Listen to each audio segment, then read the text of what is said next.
are live with a special Varsity Sports Network Suncoast Game of the Week presented by the School District of Manatee County. Here we are, Ken. We're in the Cove, located in Port Charlotte. We're bringing you tonight the Rumble on the Peace River. Tonight, the hosting Post Charlotte Pirates square off against those visiting Charlotte Fighting Tarpons. If you're looking for that friendly game between respected foes, you have absolutely turned into the wrong place, because tonight it's about local bragging rights and the big game annually for both schools. Hello, I'm Brian Varnador. Hey, everyone. Good to hear you again. See it from you tonight. I'm joined tonight by my broadcast partner, Mr. Ken Burton Jr. With that, I'm going to turn it over to my broadcast partner, Ken Burton Jr., for your thoughts. Ken. Yes, thank you, Brian. Good evening, everybody. And, you know, the best thing about football in the fall and the cool weather is the rivalries. And we were talking before the game about the Florida State, you know, how that divides families. And even at the local level, you know, Palmetto is going to Braden River. That was a rivalry that has kind of evolved over the last 10 years. Manatee and Sarasota are playing, but in Manatee and Sarasota, you have multiple rivals. I mean, there's half a dozen in each one. But here in Charlotte County, the third oldest county in America, they have ones where 75% of all the high school students go to these high schools tonight, and they do not like each other. And this is a huge thing. Back since 2004, Charlotte has won 15 of the 18 matches, 6 of the last 7. But in those last 7 games, Brian, it's been decided by less than 7 points. The coaches are both local, born and raised. Corey Minsker, in his inaugural season, started out here as a ball boy, played, went to college. Coach Binky got him to come out. Hey, come coach for a year. 7 years later, he's the head coach.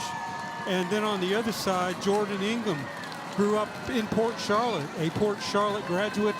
This is his 11th season. He's 2-8 against the Charlotte team, and but you can't ask for a better matchup. And it's a great. They've got the Peace River here. You know, it sounds so beautiful. One team on one side of the river, the other team across the other side of the river. 2 great names, mascots.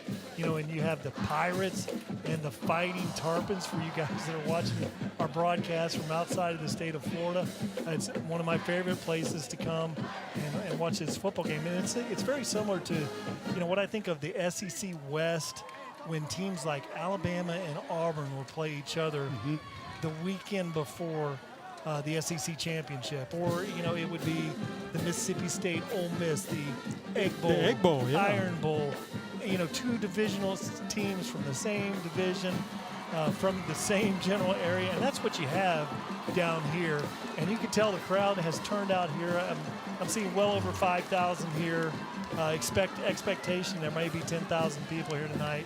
And expect an exciting game. The game itself, Ken, you know, Charlotte went off. The Tarpons had a little bit of a sluggish start last week offensively, and then on the other side, defensively, you know, the Port Charlotte team, you know, scored 49 points, but lost a game 56-49, I believe the score was. Ken. Yeah, right here on this field last week, and you know, we were talking about it before. How do you score 49 points in a high school game and lose?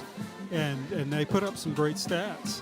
Oh yeah, quarterback had over 297 yards of, might as well be 300 of passing, and then went for 46 yards rushing. So there you go.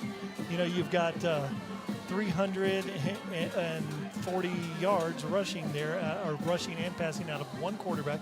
You have a running back that went for over 200 yards, and you end up coming out of the game with a loss. And the quarterback threw for 300 yards with no turnovers. No turnover. That's the key. No turnovers, and you think 100 points in a college game is phenomenal, but in a high school game where you're playing 3/4 of a college game, you know, you're there watching that game. Your neck is sore from just what, I mean, it was a track meet. And then Charlotte, on the other hand, couldn't muster any offense against Fort Myers Dunbar last week, lost a heartbreaker 23-3. And Dunbar is the only common opponent. 2 weeks ago, Port Charlotte beat Dunbar, and then Dunbar beat Port Charlotte. And if you go by the Massey ratings, the funny thing about this, I had said earlier, the games are decided by less than 7 points. Massey's got this as a draw, 50-50, with Port Charlotte squeaking it out 21-20, but only time will tell. Well, I can tell you the field conditions, we had some rain here today earlier, are pretty good. Now, one thing that may have happened last week, I know there were a lot of games that were canceled last week in high school football in the state of Florida, and that may have been one of the games.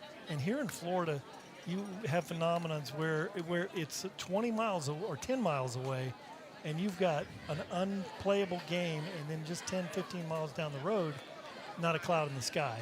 Yes. And so what may have happened is that one game goes out for, where there's a good, fair weather, and I wonder about the weather in that 23-3 game with the Tarpons. That's something I didn't do research on that, but in Florida, it can be very sloppy conditions here.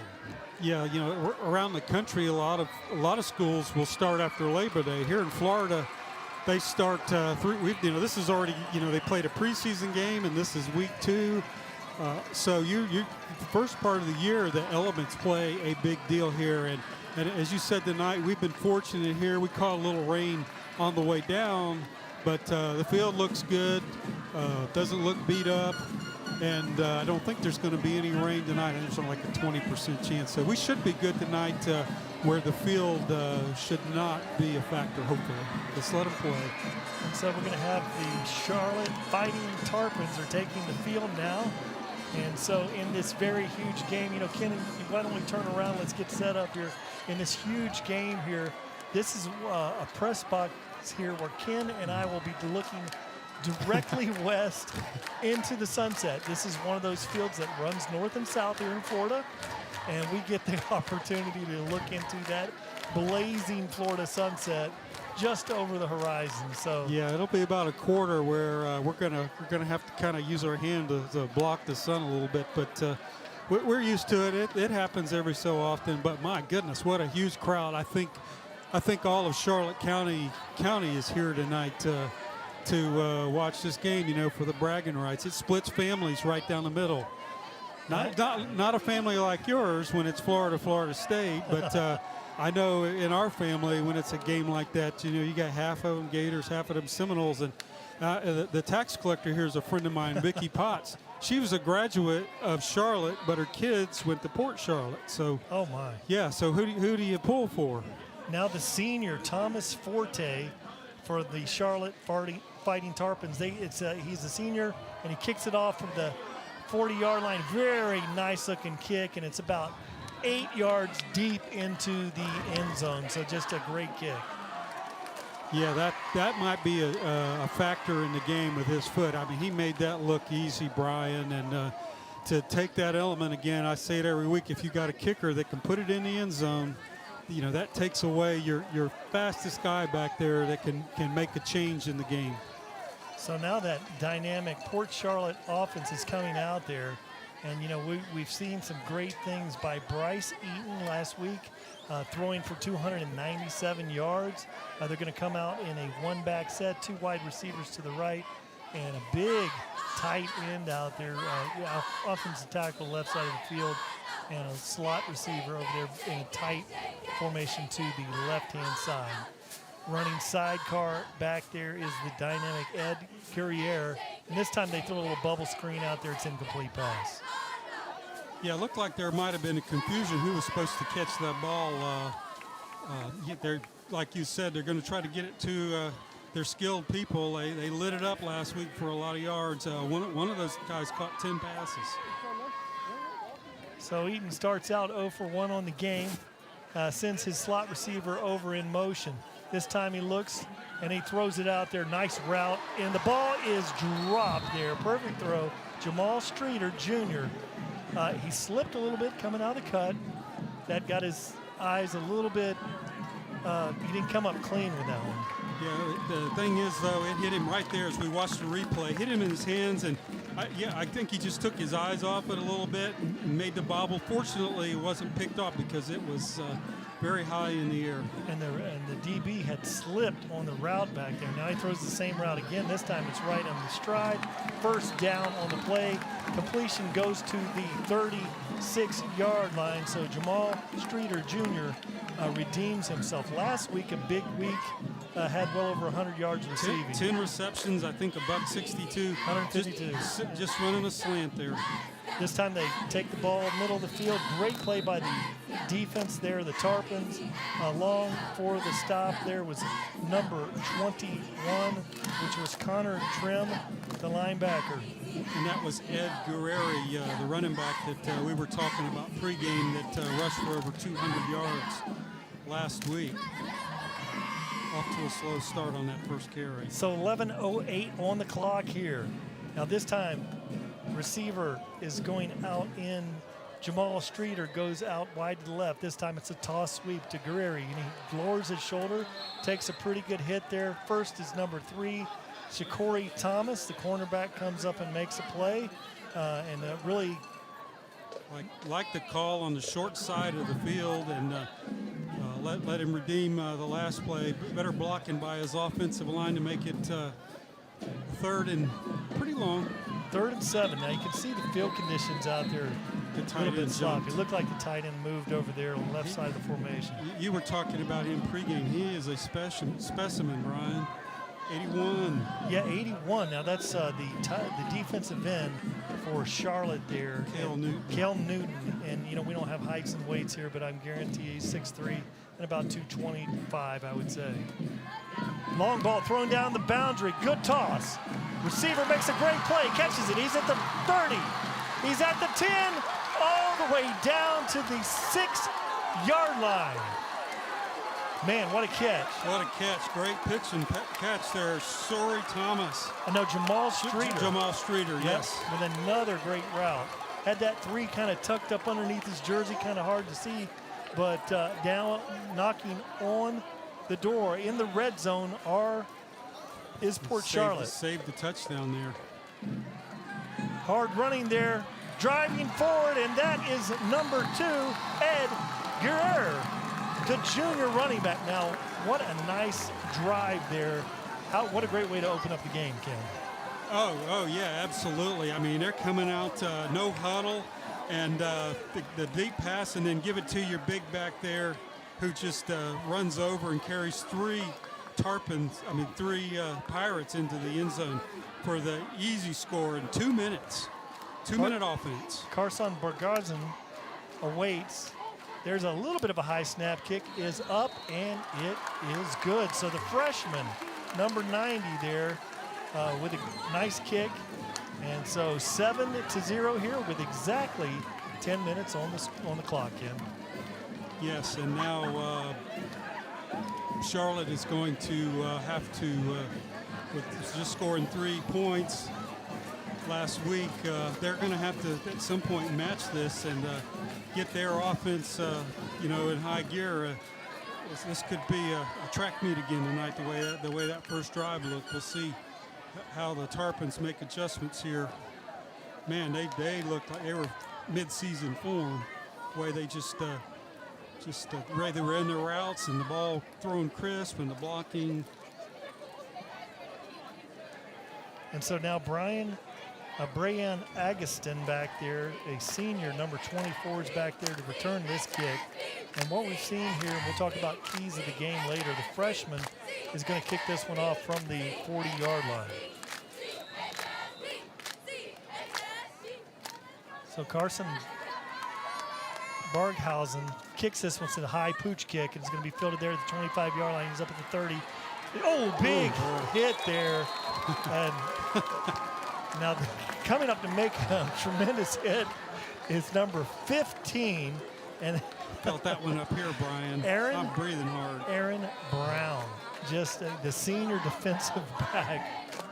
What a collision at the 37-yard line. I think Port Charlotte saw something in their film where they did not want to kick that ball deep, but great coverage and a great individual play there. I'm still feeling that. Yeah, Kenny's been hanging on to his sternum after that hit. 2 receivers to the left, 1 single receiver out there to the right. Port Charlotte creeping up, 4-man front, 3 linebackers out there, 1 single safety.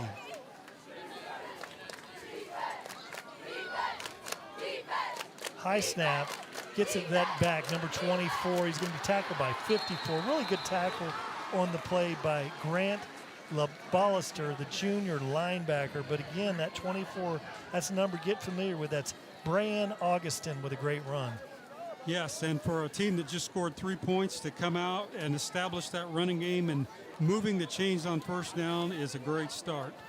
Chris McNeely's out here wide to the left. This time they hand the ball off the back. Big hit up in the middle. Gain of about half yard on the play. Yeah, it appears the Tarpons are going to come out and try to establish the run and look to wear down the defense. Maybe slow this game down a little bit. So now that brings up a 2nd and 8 here for the Tarpons. 9:15 on the clock. Hand off to Augustin again, and he goes for a nice little gain of about 2.5 yards. So that's going to bring up a 3rd and about 6 yards. Yeah, this will be the first big test for the fighting Tarpons. You notice both teams are going no huddle. We're going to see a lot of football here tonight, I believe. You got Joshua Brown out here, the great talented receiver, cornerback, along with Chris McNeely wide to the left. Now he looks, steps up, good pressure. He's going to be tackled after a gain of about 3 on the play. Brings up a 4th and 4. Yeah, maybe see what, there was nobody open down the field. He's looking for 2nd and 3rd options, and finally, hey, I just got to run this thing, and let's see if we can make it close. So, what, 2 or 3 yards from our vantage point here? Yeah, and so you normally a punting situation, probably going to try to draw Port Charlotte offside. 2 receivers out here to the left, 1 single receiver out there to the right, 1 single back in the backfield. That's the big back, number 21, Connor Trim. They fake it to Connor Trim, and they throw it out there. Great tackle. Joshua Brown on the reception, but what a great play there by that cornerback coming up making a play. Yeah, we can't read his number. Maybe we can pick it up here on the screen, but looks number like 21. 21. Nice open field tackle. He had to get through a missed block there, but read that play very well. And it gives this high, potent offense, what was their average starting position last? Was it like 41? Yes, the Tarpon, or last week, they ended up starting. Just about where they are now. They are now. Yeah, short fields. Oh, they fake it. Now they look He's for open. right down the middle of the field, number 7, and he drives forward, and he's going to be tackled at the 24-yard line. So great looking play, and great reception there by Justice. Like the quarterback, watch him look off the first receiver, always going down the middle, number 7, nice pitch and catch. Justice Burcell. And this time they toss it out there to the back, cuts up, got a great block out there, driving forward and still going, and finally driven out of bounds at the 13-yard line. Boy, they are clicking on all cylinders, and if you can get that pass going, that just makes this run easier. And he's a big dude too, nice and strong, runs hard. And great block out there by the tight end out there. This time he drives forward for another positive gain of about 2 yards, so brings up a 2nd and 10. And they're going no huddle here. They're going to keep us hopping. Watch for number 6 there, Cameron Sorella. He's in the slot back, and they look to him, and they got him out there, and it is in for 6. My goodness. You could see from the break of the formation, he looked like he was as I looked at that, it was like the slot back's getting the ball here. He was very anxious over there, and he came out inside technique by the coverage. A slant to the outside, and quarterback there laid it. If you watch him here, watch him lay this pass right over the defender. Put it in right in the spot, right over the pylon. Perfect pass. And they're waving no-go, but that was an easy touchdown. Bryce Eaton with a beautiful toss. That kick is straight up. Ken, and it Oh, is my good. goodness. The freshman, Carson Barkhausen, will probably never have another kick. I hope that we got this one on the replay. Yes. That one Yeah, was. that was one that you would want to measure hang time on because it looked like a punt, and it went 11 yards. Had they had painted the goalpost, it would not have made it over, but just enough to squeak over. The freshman kicker in a big game here. Let's watch this. Watch this. Just And he- got way under it and just like shooting a free throw. Just like a lofted wedge out of a Yeah, or bunker. Just softball pitch. Yeah, that's it. Out of the wedge, just get up under that thing, and that's what he did, you know. And you but know- he's a freshman, but they all count 1 point. that's right. In the scorebook, you know, it'll just say PAT was good. It doesn't matter how it looks. Beautiful. Now, 14-0. Wow. if you could duplicate that action again here as the sun is on the horizon here, We can see. that would be a special type of pooch kick. You know, and you could see the field condition down here in between the Oh, yeah. 40. It's pretty rough chewy. there. Yeah. It's been raining. The freshman kicks it high and short, trying to find a hole. There it is. Bounces There's a off loose the ball. defender. And great hustle play. And how about that? You know, we'll show the keys of this game eventually, Ken. One of them we had special teams against Bishop Verot last week. Bishop Verot's average starting possession was a 41. And so here's in our keys to the game. Port Charlotte, special even the teams. coach said it. They got to win the special teams tonight. They got to tackle better. You got to block and tackle. That's a cliche. And then create the big plays. And so far, so good. You want to do Charlotte? Yeah, Charlotte create movement on offense. They've been sluggish now. It's been 5 quarters of very sluggish football. Long sustained drives and ignore the rivalry and all the pomp and Being all circumstance the of way the game. yes. You know, we're ahead of the curve of it, and history says that we're going to win this. You got to toss it all out and play football tonight. Exactly. Boy, nice looking block. He slips and it looked like his knee was down, but he was able to drive forward. Now Oh, there's and a late flag. a penalty very late. Yeah, it looked like a good developing play for the Fighting Tarpons, running a little inside out to the outside. You had to, And then he just lost his footing again. You talked about it earlier. The footing there around the 30-35 is not bad. It's in the middle of the field, back on the other end where it's pretty rough. so the personal foul does go against Port Charlotte. You know, that looked like the old days of the wing tee here with the Tarpons. Yeah. You had a pulling Yes. guard, big guard, and the back was tucked in behind him, good position, but slipped on his gun. Binky Waldrop ran that. Oh, Ran that till the cows come home, and it was so hard to picture, find the ball. But yes, you're so right, Brian. And he was a legend here. now Michael Valentino looks over the defense here. Stoppage of play Water break, here, water probably. break, and really so far, you know, it's a 14-0 lead for Port Charlotte. 7 minutes and 3 seconds on the game. Ken, you and I had talked about the keys of the game before. And it's kind of Falling into plan. place. And that game last week with Bishop Verot, I think there were some lead chains, and they were up 21 or somebody. Just watching the highlights real quick on a YouTube, it was they got back behind and then they'd get the lead. So don't count the Tarpons out any on this, and this little penalty here might be what jump starts them on this drive to establish their offense, which they struggled last week. And I'll tell you, they got number 98, Samuel Luther, the junior defensive lineman out there, is huge. And on the center of the line, also number 33, Myron Charles, a sophomore defensive lineman out there.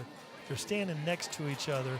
And then the D end over there, the 11, Samuel Clerjusti, is a junior He looks outside good. line. He looks That is a solid-looking defensive line. Very solid. Valentino looks, and he slips, balls on the ground, he picks it up, and it's still down, and that's going to be Port Charlotte ball. And that's number 33 on the play, Myron Charles.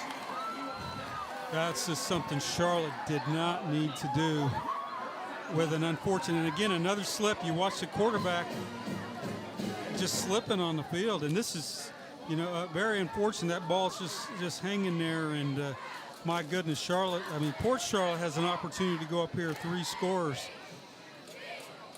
Well, no, I guess they must have called it dead. So they did call the ball dead there.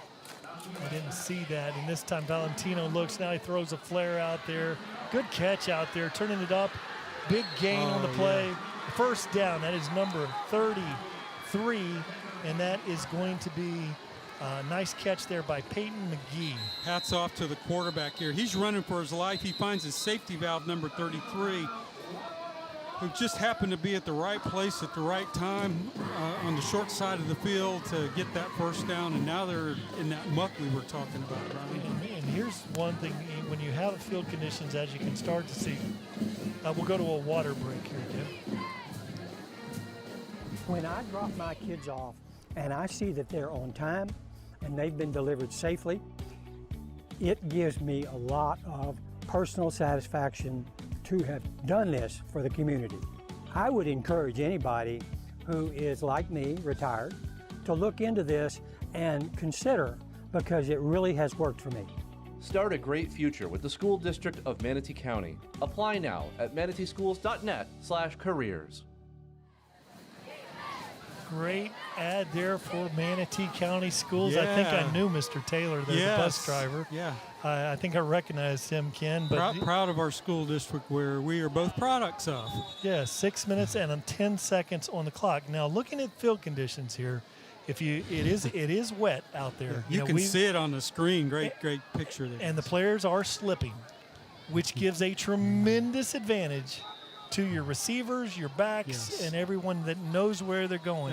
And the Port Charlotte team, because this is their home field too, especially that they play here. So and they get them out in space, and you're a DB, and you don't know, and the offensive receivers have a extreme advantage here. So that makes for big points. Because it's not a downpour, it's not a quagmire, but the field is slippery out there. Advantage to the offensive and it's unit. just in this one little area here. Everywhere else looks pretty good. Valentino looks, steps up. He's going to be harassed there and tackled once again. There's that big number 33, which is going to be, that is Myron Charles again. Yes, and as you talked about that defensive line, they are really putting it to the Tarpons offensive line. And quarterback doesn't have a lot of time to throw, and he's having to look for his safety valves, but there was just nowhere to go. Offensive line is going to have to make some adjustments to counter the strong rush. They're only sending the 4. Now the slot receiver out there is 7. It's a freshman, and number 17, Trenton Curtis, and he looks really nice. And this time Valentino looking for somebody again. Now he's rolling to the left, and he's going to be tackled there. A big loss on the play down at the 35. That was the middle linebacker, number 54, Brian. On a blitz, they're looking for him there, but his quarterback tried to turn loose of it, but the blitzing linebacker there, Johnny on the spot, makes a play for a huge loss. Grant the Ballister, actually, with a big tackle. He's a big dude. He looks the part. So that brings up, let's look at the markers here. It's 3rd and they have to 32. They have to get on about the 34. So I'm going to say 32, and there it is on the monitor there. 3rd and 32. So good to see. And now he throws it out there to the back, trying to break a tackle. Nice pickup on the play. Gets a little bit closer. Still 15 yards short. So that brings up a 4th and obvious punting situation. Yeah, and just stick to the simple plays like that. Get it out to your skilled guys and let them make plays. Of course, they were playing back on that with 3rd and 32, but definitely going to punt this time and play the field position battle of the way because of the way Port Charlotte has been moving the ball.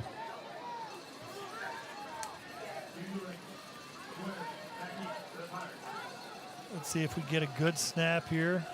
Little bit high, big pressure, gets the ball off. It's going to be fielded there at the 30-yard line. Now he turns it up, and a great tackle at the 25-yard line. So great play on special teams coverage unit. Yeah, Brian, I saw the same thing there too. It looked like they were going to block it, and be in great field position, but great punt, great coverage. You know, flip that field. Poor Charlotte has scored, you know, they're over 70 points here now, right at 70 points here in the last 5 quarters. You know, hey, make them go 75 yards to score as we get a nice view from our coverage there. And that Juju, that's the receiver back there return. Now there's a great run there and goes for about 15 yards in the first down. Once again, Edgar Area doing his thing. They are clicking on all cylinders. Yeah, moving things along fast. Now looking out wide here. Look for Jamal Streeter, the junior. He's a junior, right. and he's Jamal Streeter Jr. on the right. He looks like he wants that ball in the middle of the field, Ken. It's there for him. Now they got single back. Single high safety. They look for him. Now it's headed his way, and it is thrown outside, and he had the middle of the field. If he runs the straight skinny post there, it's a touchdown. It's a touchdown, but yeah, just that single high safety there. But yeah, they're going to just keep feeding him the ball until they figure out how to stop it. I mean, my goodness, you know, he turned 2 or 3 different ways there. There's just Coach Jordan watching him there. He was open. This time they pitch it out there. Nice footing there. Steps up, takes a nice hit. He's going to be about half a yard short on the play. Ball's going to be at the 49-yard line. Look, they moved and the again, chains. as you said earlier, for the skilled athletes, that's their running back running through their muck. He practices on this field. He plays. He can run through that, and it's not going to bother him. This time inside, the very good defensive play there, and coming up there, and that would be number 20. I believe it was number 22 coming up. Looks like they stopped him for a loss, maybe, or at least no. They're right on the 50. Yeah, they actually minus yards. Santina Trina, the linebacker there, with a great play. Yeah, 2nd and 11 now, Ken. Eaton brings him over in the formation, throws a little bubble out there. He's got a receiver, tries to make 1 or 2 miss, does not, and he's going to be down right at the line of scrimmage. It's going to bring up a 3rd and 10. Good play by the defense. Good play. Sets you up for a 3rd and long. This is a great opportunity to get off the field. Charlotte has got to get the right call here and keep them in front of the sticks. So one of the Becerril brothers out there. This time it's offsides. That's going to bring up 3rd and 5. You know, Ken, on the roster here, number 6 and number 7, sophomores, listed as running backs here for Port Charlotte. Cameron and Justice, same spelling, but Cyril. So must be twin brothers. Twin brothers. Double trouble. This time they run the option out there. Nice looking run. Running hard and low, and 1st down all the way down to the 26-yard line. Number 16, Brian, that's John Julius Roach. And really, the 5-yard penalty made no difference. He was already 2 levels before they got a helmet on him. Roach generally plays wide receiver. They put him in the back. Beautiful thrown ball. Great Touchdown. catch. And he is in for 6. And that is Justice Becerril. One of the sophomore brothers. Yeah, and you watch this on the replay. Watch him make the timing as he times this to go up for the ball. Nice pass, goes deep. Now I go up for it, catch it over the defender. Almost kind of double coverage there. They made it look easy, and they have 20 points, and we're still in the 1st quarter. My goodness. What 2 beautiful throws on those corner routes from quarterback Bryce Eaton. Remarkable. Now the freshman comes to kick this one. It's going to be a good snap. Kick is up, and it is good. And so now with 51.6 seconds left in the 1st quarter, it is a 21-0 advantage here for Port Charlotte. Ken, I have not seen an offense, high school offense like this really until we saw the highlights of that game last week, in a long time. Palmetto a few years ago when they were scoring over 40 points a game, when they went all the way to the state semis. That's what I'm seeing here tonight, and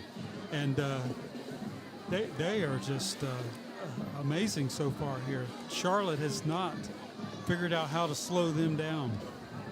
Avant Harris is a single back there to return this one. He's setting up shop on the 20, so that obviously they expect another pooch kick out of the freshman. He drives it to the other side of the field.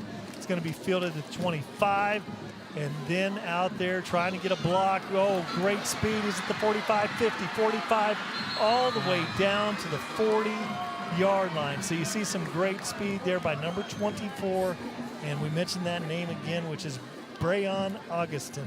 And great adjustments on the special team. If you keep doing the same thing, that's going to give the special teams coach to make a little adjustment. So, hey, we'll go to the wide side of the field, set that wall up here, and he is off to the races. Charlotte needs to respond, and they've got a short field to make it happen.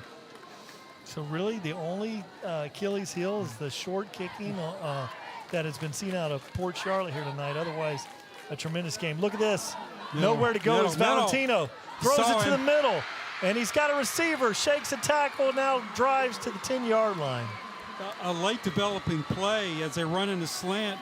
He wanted to throw him, but there was a defender there covering, but he got open and he kept his eyes down the field. Look, second option, running for his life. Now I'm open.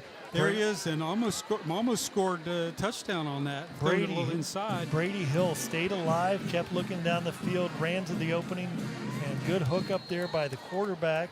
So now on the first down play, positive play, that's going to probably bring things down to the end of the first quarter here, Ken.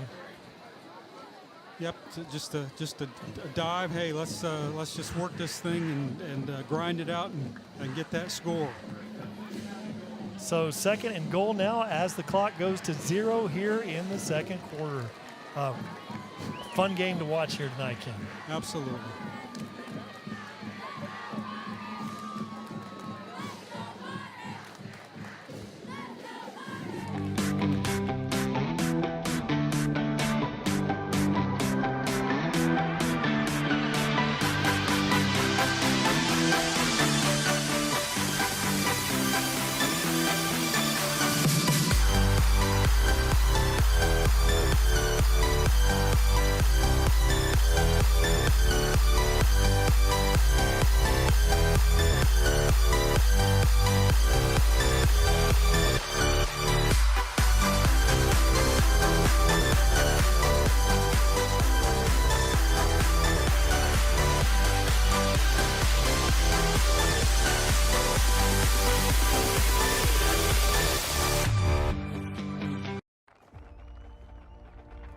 For every generation, it has started with the call to serve. Discovering the purpose and the belonging earned with the title. Learning to dig deep and push through adversity together. Defending our nation and its people. It is a life of great worth and reward. Valentino, he's had a lot of pressure there. The sack was on, ball came out. Let's see how they sort this one out. 11:52. The poor Charlotte fans were lobbying that, hey, we got the ball, but no dice. So Charlotte dodges a, oh, wow. Dodged a bullet there. They're lucky to have the ball as we watch that replay. Thank you, guys. Great job there on the cameras. But Charlotte now with a third down and goal. Ball just outside of the 5-yard line. We'll call it the 6-yard line. So third and goal, balls at the 6. I think we're in 2-down territory here. Definitely. And they're going to think about it. Take a timeout. So what you saw there from that Port Charlotte defensive line again, that power 3 that we've talked about there, they've done a superior job tonight in the interior of the line. And you could see, I really feel sorry for Valentino tonight. He is sliding all over the place. It looks like he's ice skating back there. Even down there on that part of the field, his feet were slipping and sliding. He could not get established, couldn't get set. Yes, you're right. I think they're in 2-down territory here. Probably run a bubble screen here or something, get it out to one of your skilled guys or a flaring running back here. But they have got to get into the end zone here and somehow get some points here to get back in this game really quick, Brian. So they're thinking it over real hard here, both sides in this chess match. So Port Charlotte has now a timeout. Port Charlotte with their second timeout here. So that's a big one. There's still a lot of time here in the second quarter, and you're down to one timeout. So that's the important. They're definitely, this is a 2-for-1, 2 opportunities. You're right, Ken. It's 2-down territory here. Now Valentino looks things over. Now he runs to the right, and really big hit there. Drives forward. A really good run, but he's about 2 yards short. I like the call. It's very safe. Just a quarterback draw. Get your big lineman and run behind him, and he's down to about the 1 or 2 and carrying a whole bunch of Pirates there. And that was Eric Bell, number 21. He came in a wildcat formation there. Great call. They let Valentino have a little break. Eric Bell comes into the game, the junior defensive back, wide receiver, doing a little wildcat now from the 3-yard line. Looks like they may do it again. 4th and goal. This time he looks, driving forward, nowhere to go. He's down. He is short. He's going to be down at the 1-yard line. So now, the good news, you got a big defensive stop. The tough news is you've got the ball at the 1-yard line. You've got 99 yards to go. And this, if you are the Fighting Tarpons here, Ken, you're going to bring the house and you're going to try to get a holding penalty in the end zone for a safety or a tackle for loss for a safety. Got to try to come up with a safety from here. Yeah, and that's why it's 2-down territory. You really have nothing to lose. And running that wildcat is usually when you got your quarterback there, you're not going to worry about him running. But when you got that wildcat, he could throw it or run it. And they chose to run it that time, and it didn't work. Really rolling back to one single safety. And this time, quarterback rolls to the left there, goes out of bounds at the 12-yard line. So really good gain on that first down play. Comes up about 2 yards short. And he's not known. He ran for a few yards last week. We talked about that in the pregame, but just enough there to get 4 or 5 yards and to get a little breathing room. Yeah, 46 yards rushing last week. This time he pauses, tries to hang on to that wisely, held on to that ball, takes a no gain on the play. Yeah, I was thinking the same thing wisely as we watch him here. Should I throw it? No, I better hold on to it. 8 or 9 yard line, you do not want to turn that ball over. Good strong hands by quarterback Bright. Eaton. This time it's a keeper to the middle of the field. Close. They're moving He's got it. They're moving those chains. So, he shows, very effective runner here, but he shows that he can pass the ball, but he definitely can pass it. He is not going to beat you on his feet, but he is good enough and smart enough to move the chains. Mission accomplished. He is a willing runner. Absolutely. That's what he's like. Oh boy, that's a nice throw. Nice. That's a really good defensive play out there. That's number 4 that comes out there with Devon Harris for the tackle. But that's that deep out. Bryson Eaton shows that arm talent there. Yeah, Streeter is his top guy there. He's confident with him, and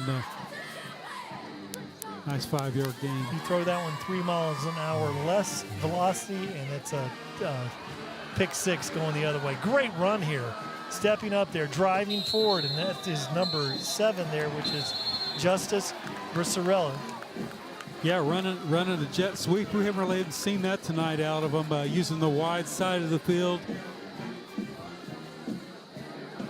I tell you what, these I guess twin brothers here are showing, and a penalty at the end, personal foul. It looked like maybe a little bit of a horse collar at the end of the play. Let's watch this here. Running that jet sweep. This is going to move the chains. Yeah, they pushed him. Yeah, He was 2 or 3 yards out of bounds. They Let him go. Let him go. Pulled the shoulder down for no reason. Silly penalty there. So all of a sudden they're out on the 40. 1st and 10, 9:15 on the clock.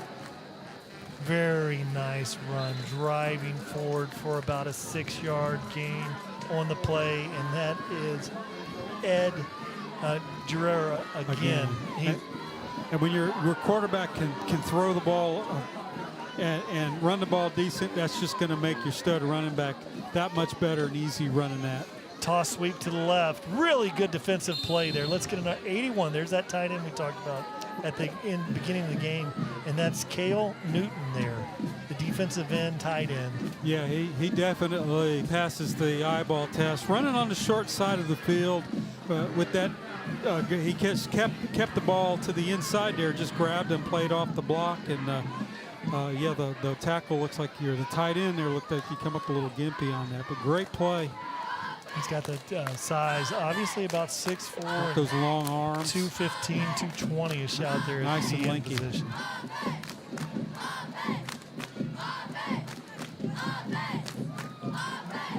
He looks.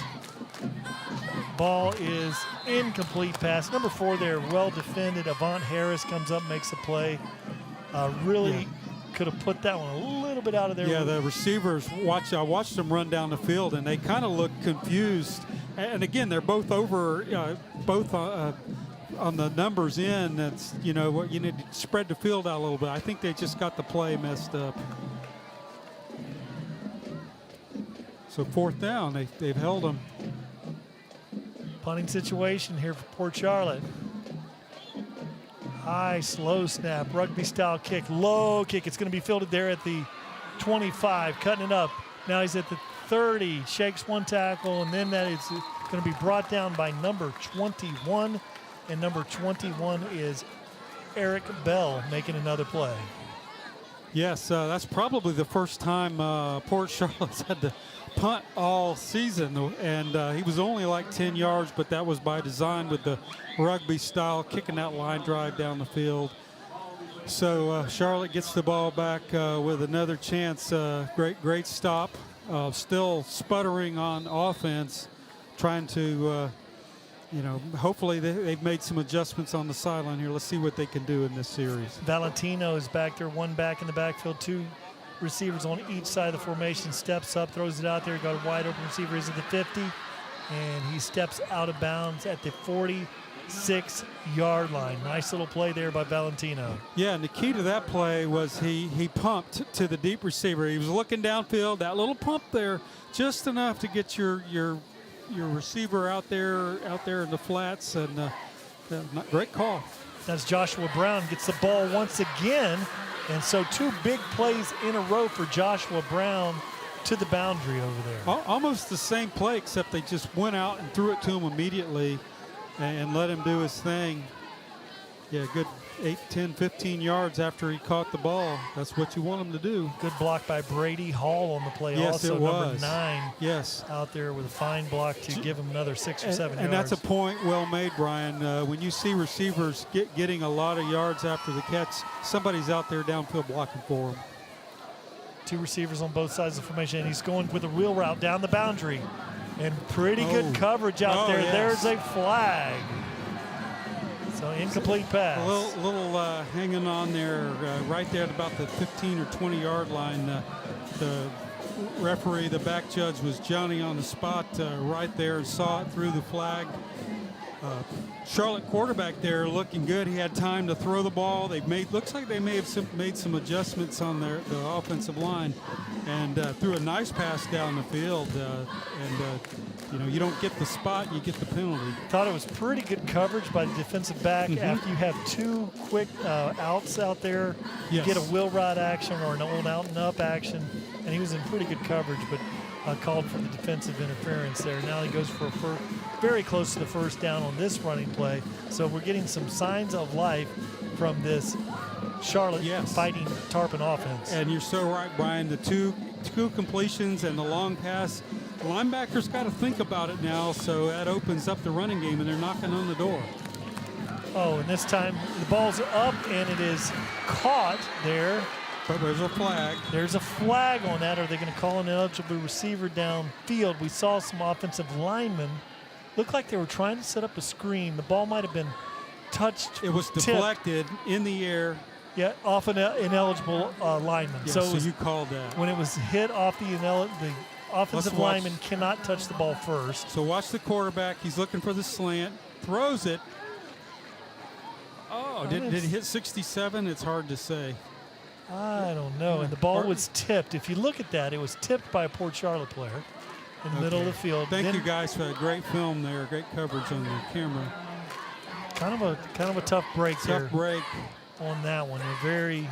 Yeah, they were in the end zone. Mission accomplished, and unfortunately, it's going to come back. Didn't hit a lineman first, and they usually give you about 1.5 yards on your pass blocking or your run block. They give you 1.5 yards from the line of scrimmage. Wiggle room. Generally. Yes, we're not going to call it. Right, and he was right there in that zone, so that was a tough call. 6:26 on the clock here in the second quarter. So this is a water break. Sharing the road is everyone's responsibility. Riders, wear protective gear, make yourself visible, and follow traffic laws. Drivers, look twice for motorcycles. Use caution when changing lanes. Motorcycles may be hard to see. And maintain 4 seconds of following distance. Motorcycles can slow down without activating a brake light. Find out more ways to stay safe. Share the road, Florida, and arrive alive. We welcome you back to this game of the week. Varsity Sports Network Suncoast, presented by School District of Manatee County. Well, here we are. And, what was the experts said that this one would be a 21-20 game. Toss-up, yeah, 50-50. There's 21 points on the board, but 0 on one side. It's been completely controlled here by Port Charlotte, which is a little bit surprise here to many in the community. Oh, yes. As we talked about in the pregame, this rivalry that goes back on Max Preps. Charlotte has won 15 of 18, 6 of the last 7, and, nobody saw this coming tonight so far. It's a long way from being over. Valentino looks, he got it, and a receiver back to the end zone for the catch. Beautiful play, great route, and Brady Hall, that wide receiving safety, the junior, runs a beautiful route. Watch this. The pump did it again, and they had run something like that earlier and threw it short. This time they throw it to the receiver Hall down the field for the easy score, a much-needed score, and their first score of the year. It only took almost 5.5 quarters. And Brady, it's a ball game. Looked like he was only going to get 1 foot down, but he gives that look. There is a penalty on the play. White hat comes out into the field. Unsportsmanlike conduct. Oh, after the play? And that is on Charlotte. So do they put this on the extra point or probably the kickoff? Probably the kickoff. Yes. So let's see. So Charlotte, the Fighting Tarpons, with 6 points on the board here. 5:54 remaining here in the second quarter, Ken. That big, strong-legged kicker. They're going to snap this one back there, and he awaits and kicks this one through. Easy sledding there for number 7, and that is Thomas Forte, the senior kicker punter, and you can see that he's got a fine leg. Yeah, he gets a good leg whip, which generates the distance, kicking it over the Fighting Tarpons band who are out there. I was wondering where they were going to sit because across from us, Charlotte has packed the field, and where are they going to sit? Well, they've got him out in the end zone, so he kicked it over his band. This will be an interesting kick here now. So the ball. He's going to kick it in the end zone, probably. I don't know now, because there was a personal foul. You're right. Because they're going to back it up 15 yards. So he's going to be kicking off from the 25. From the 25. 25. So we'll see how good his leg is here. We know he put it in the end zone the first time. So they're going to get a good run back here. Yeah, if they field it and don't let it bounce. Yep, 25. So they're going to have to get down there and cover this. So Forte now is going to kick this one from the 25-yard line. They're both standing on their 20. So he's going to back them up a little farther than that. And to give you a perspective on this, most college kickers can kick it from the 35 just barely into the end zone. And that's guys that get touchbacks 80% of the time. So this would be a monumental task. But the returners are back there waiting for the ball at the 20-yard line, Ken. Yeah, they're going to get a shot to return this and get some great field position. Forte with a high kick. It's going to be fielded at the 15-yard line. Cutting up. Oh, making a player or two miss. And then tackled. That's going to be a fun one to watch on the replay. And that was number 16, which was Julius Roach returning that kick, a sophomore. Forte, what was good about that kick was the hang time that he got at. Allowed us, even though they slipped there, they had him covered. He had nowhere to go. Still kept him inside the 35-yard line, which would be the inside the 15-yard line if he'd come out of the end zone, which is pretty good. Pretty good coverage there. 5:47 on the clock here in the second quarter. The Port Charlotte Pirates lead this one 21-7. In a game that has really been pretty much one-sided tonight. Pretty much one-sided. They're high octane. It wasn't a fluke last week that they put 49 up but gave up 56. They've made Coach Ingram's has made some adjustments with the defense. Defense is looking much better tonight. They're making the tackles. Great game plan, but the offense is the real deal, that's for sure. Now Valentino, the quarterback for Charlotte, on the last series picked up 55, 60 yards of passing, as that was a pretty good drive, good passes, and again, they made some adjustments to get the score. And off to Ed Guerrera. And this time, nowhere to go. No gain on the play. Clock winds down to 5 minutes and 35 seconds here. Yeah, just giving it to the big guy. He's trying to get outside. Watching him on film last week, he had a lot of success, not only running up the gut, but on the outside, but they had him that time. Jamal Streeter Jr. is out here wide. They fake the bubble screen. They throw the slant behind it. Incomplete pass. Great coverage there by number 4, and that's Avant Harris. So that was nice. You give the bubble look, and then you throw the slant behind that. He threw it right into him. Streeter almost saved that interception right there. He let him just a little bit too much. Option out to the left. Good pitch. Ball's on the ground. Oh, my. And it's recovered by the Tarpons. I got a good look at that one. Yes, sir. Yes, big time turnover. And that's what we talked about last week. They scored 49 points, give up 56, but no turnovers. Now they get one tonight here. They're just running a simple option, staring down the defensive end. Oh, number 21 came in and kind of on the side there, knocked it out as he was tackling him. And Charlotte, with a huge turnover here, with a short field, can easily get right back into this game here with a score. So Connor Trim, number 21, with a forced fumble, and Brayon Augustine, number 24, with the pickup recovery of the fumble. Valentino, 2 receivers on each side of the formation. Hands it off to the back, nowhere to go. Great play, 33, number 9. Those same numbers we've been calling all night. Yes. Yeah, there was just nowhere to go. It's just a simple dive, but there's three defenders. That defensive line that you were talking about earlier, how staunch they are, big and fast. Were there beating him as he handed the ball off. And Augustine now playing some running back after the fumble recovery. This time they fake it to him. They look, good pressure there. That's number ball's on the ground. It's picked up. There's that linebacker. He's at the 40, the 30, the 20, the 10, and tackled at the 7-yard line. And that's that 54 again, and that is Grant LaBallister. Junior linebacker. Johnny on the spot.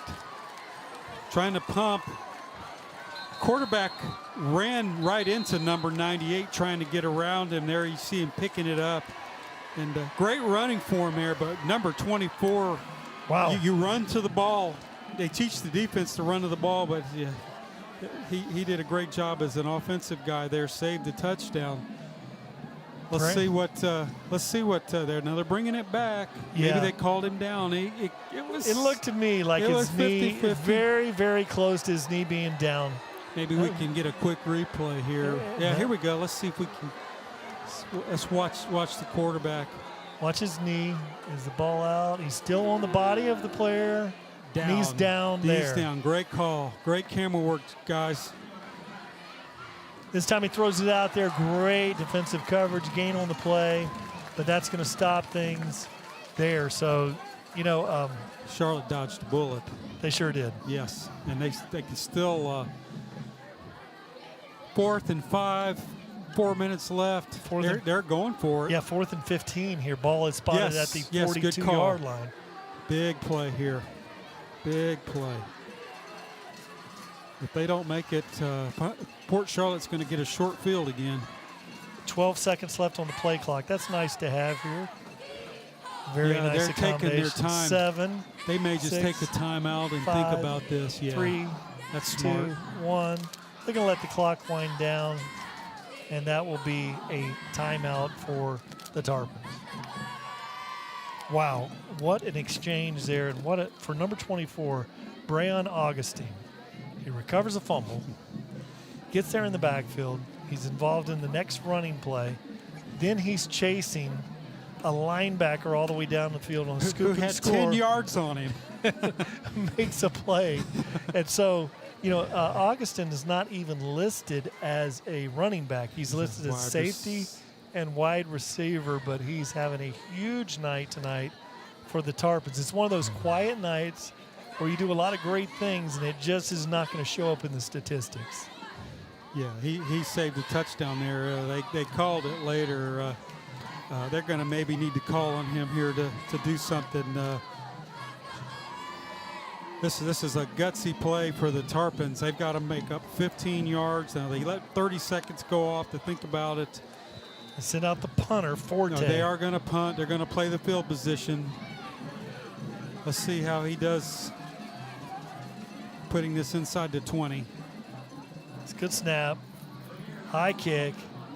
It's going to bounce at the 15. Yeah, stay away. And it's going to stay down right there. It's going to be down there by number 6, Joshua Brown.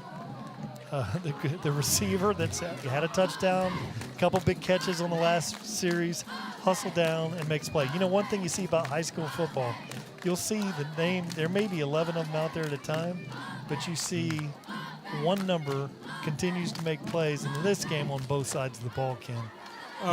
Yes, he has been all over. And yes, I remember that Pitt commit from 2 weeks ago. Yes. We called his name all night. He was a one-man wrecking crew for Tampa Bay Tech. Eaton looks things over. Hands the ball off to the back. Nice stiff arm there. Tries to spin out of a tackle. Loss of about 2 on the play. So the Tarpons here making some progress. A really good play by number 40 there, and that number 40 is Amir Delson. He is a defensive end junior out there. The Pirates taking their time on this drive, trying to eat some clock up.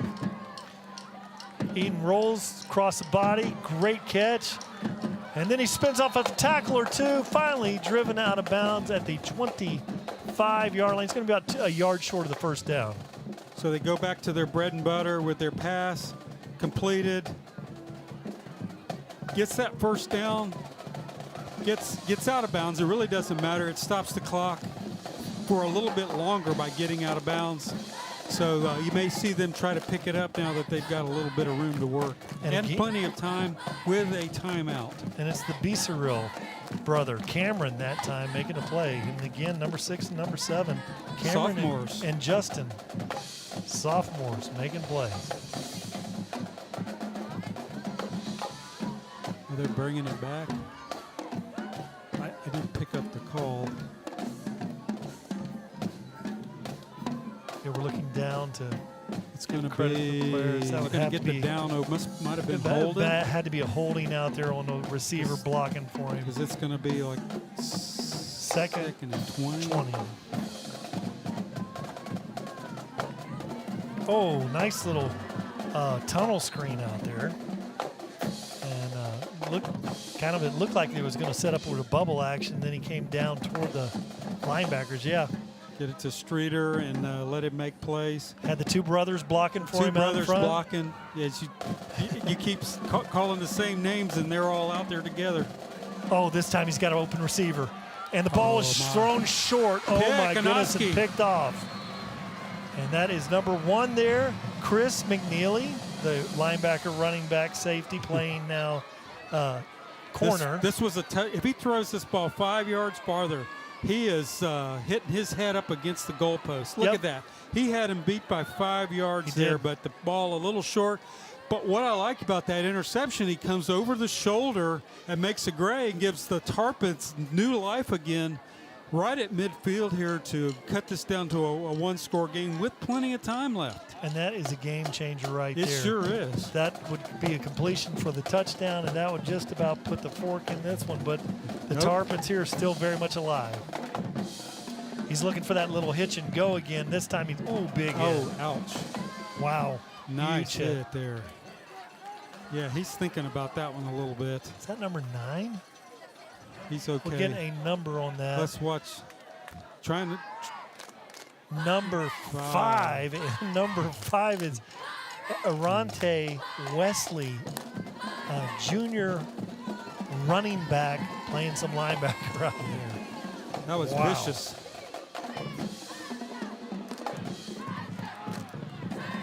This time a nice run on the play by Valentino. Goes for a gain. And I wanted to say special thanks on that last spot. You know, we're looking at the monitors here, trying to pick it up. Got some help from the professionals out in the pressure box behind us here. And that was nice. That was not a designed run, but a decent run to make it third and manageable here. Start going to need to be looking at the clock if they can move the chains here as it's winding down. 3rd and 6. This time he looks. Oh, he slipped on that, and then the ball comes out, and it's going to be recovered by Port Charlotte. Another field casualty. Yes. Because you can see, He's right out there in that muck, right at midfield on our side of the field Terrible. here on Port Charlotte, and the ball just came out. So we watch it again here. Had time to throw the ball, but he's slipping, and then it came. His feet were slipping, and then the ball slipped out of his hands, and they snapped it from the short side of the field over here in that. So he had a little bit of the slippery stuff on the ball. Yes. He had it on his feet, and just. And again, they're the visiting team, so you might want to design something just a little bit to the north of us here. Yeah, you might want to run to the wide side of the field. This time 2 backs in the backfield. They fake one out there, good blocking, then he set across. Oh, great play by number 2. And that is Brandon Creedsey, linebacker. That is a fabulous play. Hats off to the Charlotte secondary. They are making adjustments to this awesome passing game and getting their defenders in the right spot to deflect the passes. He should have been further out with the quarterback moving to the right like that. What a superior defensive play. This time a really good throw. Jumping over a defender. Down Streeter again. To the 28-yard line is Streeter Jr. Going to his bread and butter. Do the fake on the handoff and then just throws a dart across the middle but in the zone there. Easily moves the chains. Now he looks. Throws it out there late to the boundary. Streeter again. And he has a little gain on the play of about 6 yards. So nice little completion. Yeah, and he threw that off his back foot. I just love his arm strength there. He threw off that back foot. They're going to take a timeout here and still had enough juice on that thing to complete the play for the 6-yard gain. So where are we, Brian? We're at about 2nd and 5. Ball's on the 30, 43 seconds. They just burned their last time out. They're the team that has the freshman kicker, and he's made his kicks, but it's an adventure every time he kicks it. So they're going to need another 10 or 15 yards to at least try to get into some type of field goal range, I would think, to be safe. Coach Ingham's going to go for the jugular here and would love to be up 3 touchdowns. So maybe they've got 2 or 3 plays that they're going to call right here. Great shot of the head coach there. Born and raised here in the Port Charlotte area, come back home, played football at Wofford in South Carolina. But, he's got 2 or 3 plays he's going to probably call here. So he's got 3 receivers out there to the right. This time the quarterback rolls to his left. He's got to get rid of it. He does. He just throws that one away. And really the running back never got into the route. Yeah, they're calling they're thinking intentional grounding, but I think he might have been outside of the. And that has changed this year in high school football, I believe, because it didn't matter whether you were outside the tackle box or not. Yes. It was intentional grounding is what it is. Yes. And I think they finally made that change this year in high school football. So 37.5. 3 receivers out there. Oh, nice play call. Good throw out there. He throws it wide. Incomplete pass. Now, outside of field goal range here, 33 seconds on the clock. What do you do, Ken Burton? Well, you're going to go for it. You're not going to try a 42-yard field goal. If you get a first down, it's going to stop the clock. So you want to get the 5 yards. You're going to go with Streeter here. On a clearing, you're going to run the out and run Streeter across the middle and a little cross. I think that would work. And then, you're looking at they're taking their time. There's 4th and 5. 15 on the clock. Looks, got him. There's a route. Great catch. First down. Well, easy call. We called it. Yeah, easy call. Go to the guy that you completed 10. Oh, there's a late flag. Clock's going to stop anyway, but they're going to have to think this. But, yeah, he caught 10 passes last week for 162 yards and a touchdown. Well on his way to catching another 10 tonight. This might throw a little wrinkle in it here. Let's see what they say.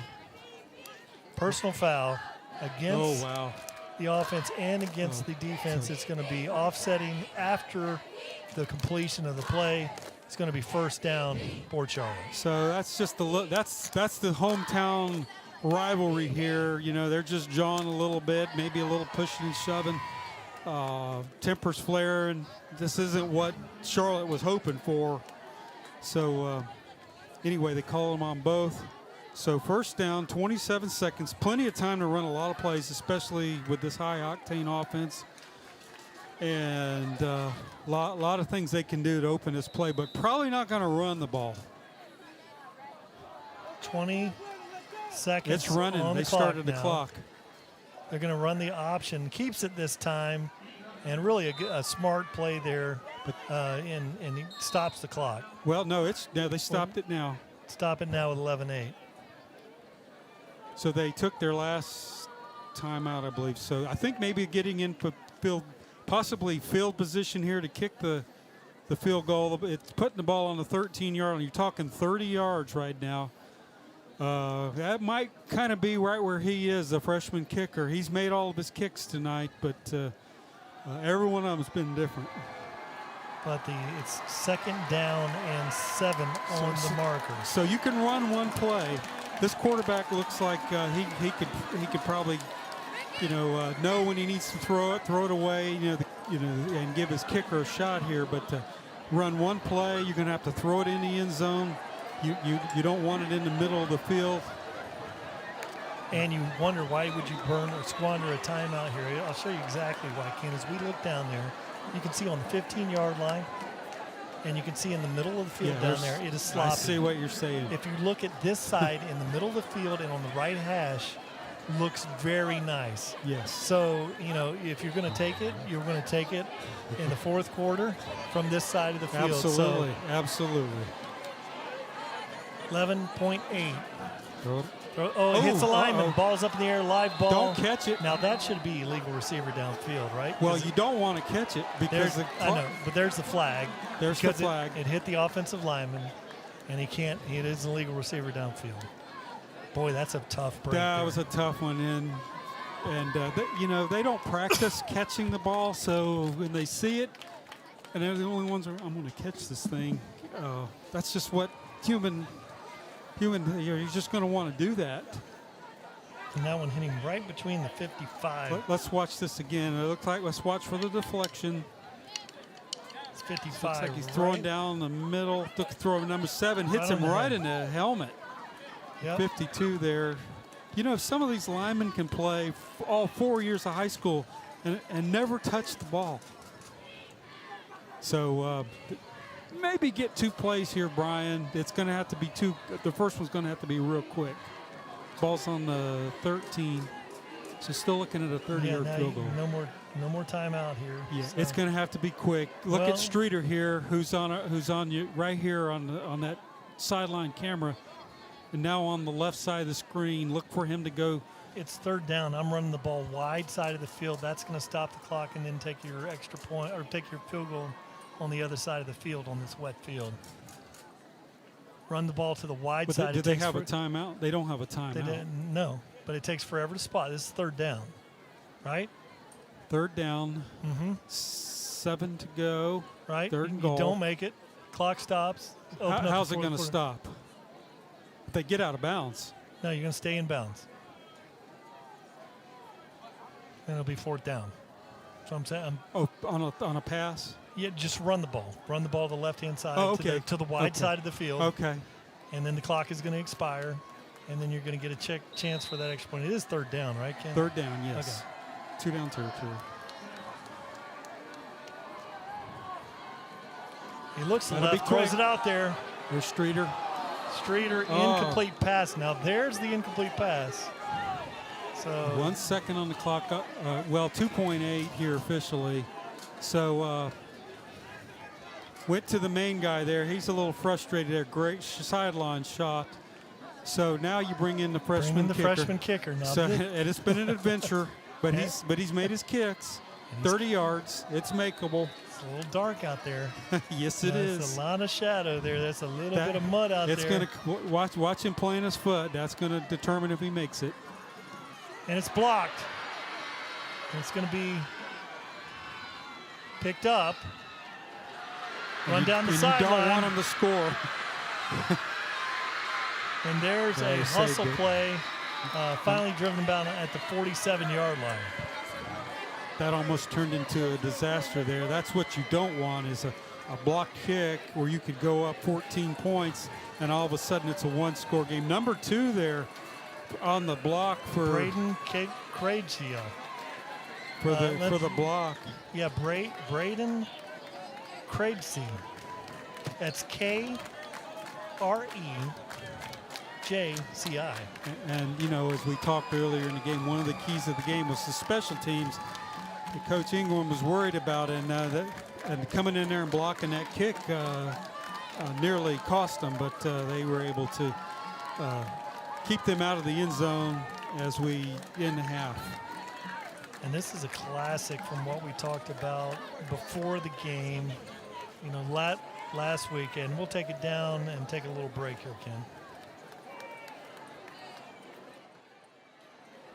Searching for meaning in a relentless world, always connected, but somehow alone, trapped by illusion.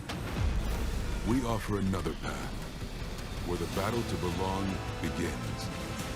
Awakened by a calling, united by the cause you fight for. No one can take away what it means to be among the few, the proud, the Marines.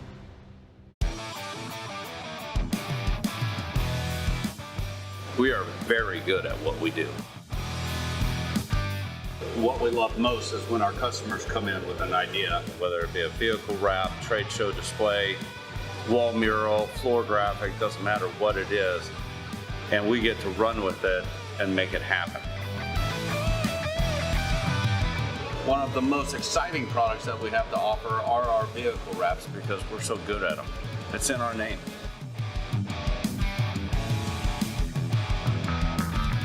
From design to installation, you're not going to find a better vehicle wrap.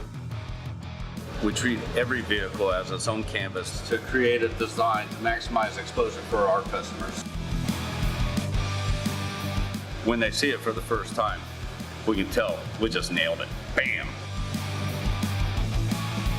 Your new vehicle wrap is going to show your customers who you are, what you do, and how to get in touch with you.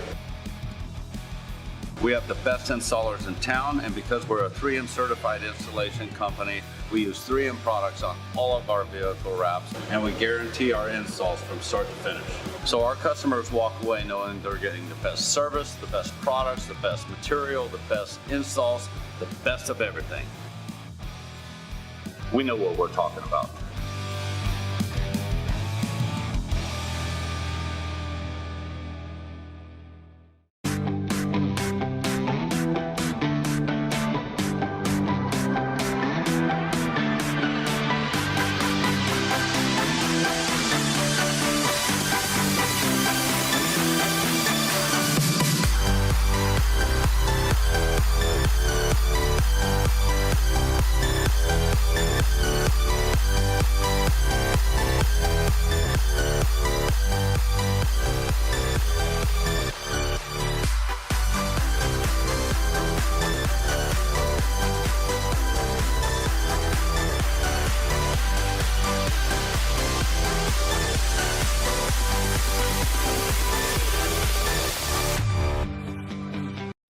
When I drop my kids off and I see that they're on time and they've been delivered safely, it gives me a lot of personal satisfaction to have done this for the community.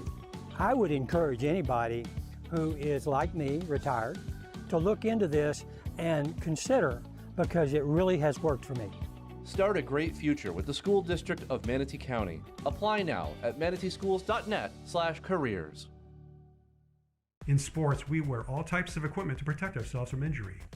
One of the most important, yet neglected parts of the body are the ankles. Research shows that more than 30% of all sports injuries are ankle-related. Preventing an injury is key in any sport and applies to any job where you're on your feet all day as well. Prevent Sprain socks were scientifically designed and engineered for support, stability, and performance. Stay active with PreventSprainSocks.com. Hello, this is Mike McDonald with Conley Buick GMC. The best thing about today is I don't have to apologize for not having any inventory. We have GMC Sierras, we have GMC Yukons, we have GMC Acadias. We have a great selection of GMC Terrains. Also, we have a great selection of Buick. I know you guys have all struggled with going to dealerships, looking on their lot for a brand new vehicle, and you find absolutely nothing. Look no further. Come to Conley Buick GMC, where you too will be treated like family.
August, we want you to remember to keep children safe as we return to school.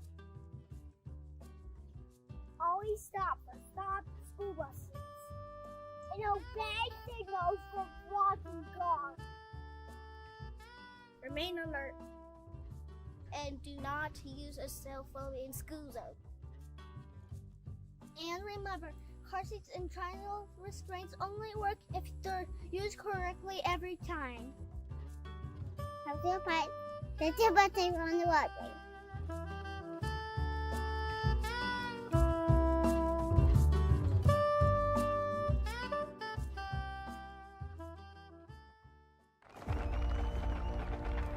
For every generation, it has started with the call to serve.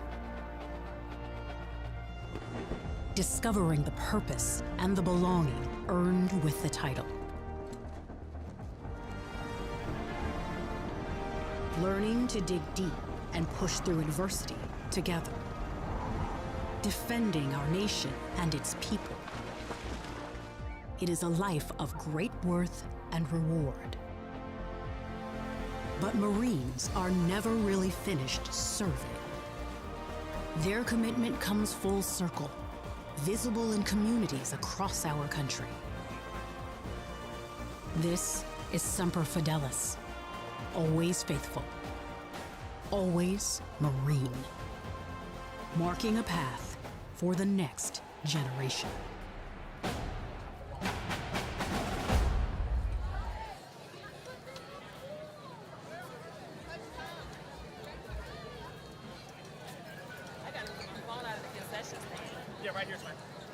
Without further ado, Tarpons, Pirates, football fans of all ages, please sit back and enjoy the power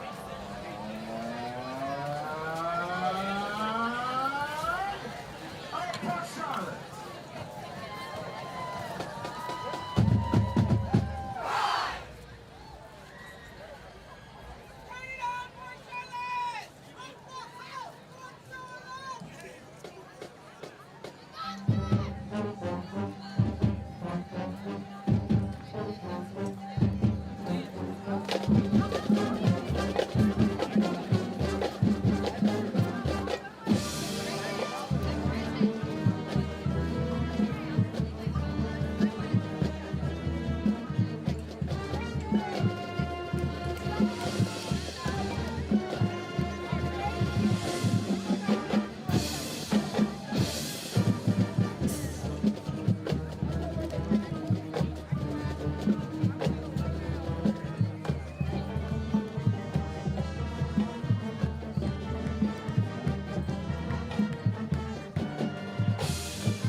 inventory than any dealer in the state of Florida. Así es, Mike.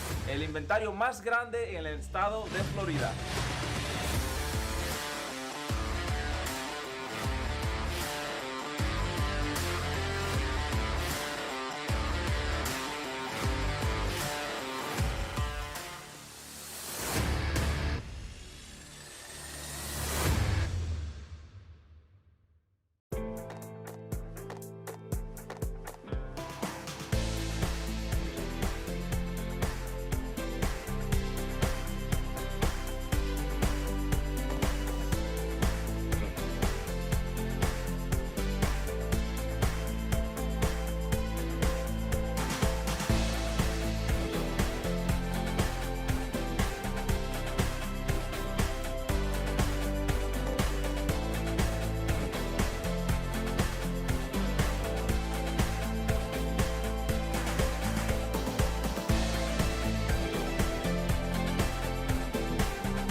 Start a great future with the School District of Manatee County. Apply now at manateeschools.net/careers. Hey, we'll get you back to the game of the week in 1 second, but first I want to introduce myself. I'm Seth Varnador. I'm a former high school and college football coach, and now I cover football on a local level. I talk with a local coach each week, look at local players and the best performances from around the area, look at guys playing at the college level, and finish up each week talking about the state's college football teams. If you love football, you'll love Next Level. Check us out Wednesday at 7 on VSN Suncoast. Sharing the road is everyone's responsibility. Riders, wear protective gear, make yourself visible, and follow traffic laws. Drivers, look twice for motorcycles. Use caution when changing lanes. Motorcycles may be hard to see. And maintain 4 seconds of following distance. Motorcycles can slow down without activating a brake light. Find out more ways to stay safe. Share the road, Florida, and arrive alive. Searching for meaning in a relentless world. Always connected, but somehow alone. Trapped by illusion. We offer another path, where the battle to belong begins. Awakened by a calling. United by the cause you fight for. No one can take away what it means to be among the few, the proud, the Marines. Welcome back to the Peace River Rumble. We're here at halftime, minute 55 before we kick things off here to start the third quarter. Ken, Brian Varnador here. We really had a game, started out Port Charlotte, 21 points on the board early, and then a comeback there late in the second quarter by the Charlotte Fighting Tarpons to close things up here 21-7 at the half. Yeah, after Charlotte made some adjustments, Brian, it's kind of settled down. They've both become a little sloppy here of late, but 21-7, it's still anybody's game. We'll just see who makes the best halftime adjustments here as we continue to watch this chess game as it reveals itself to us.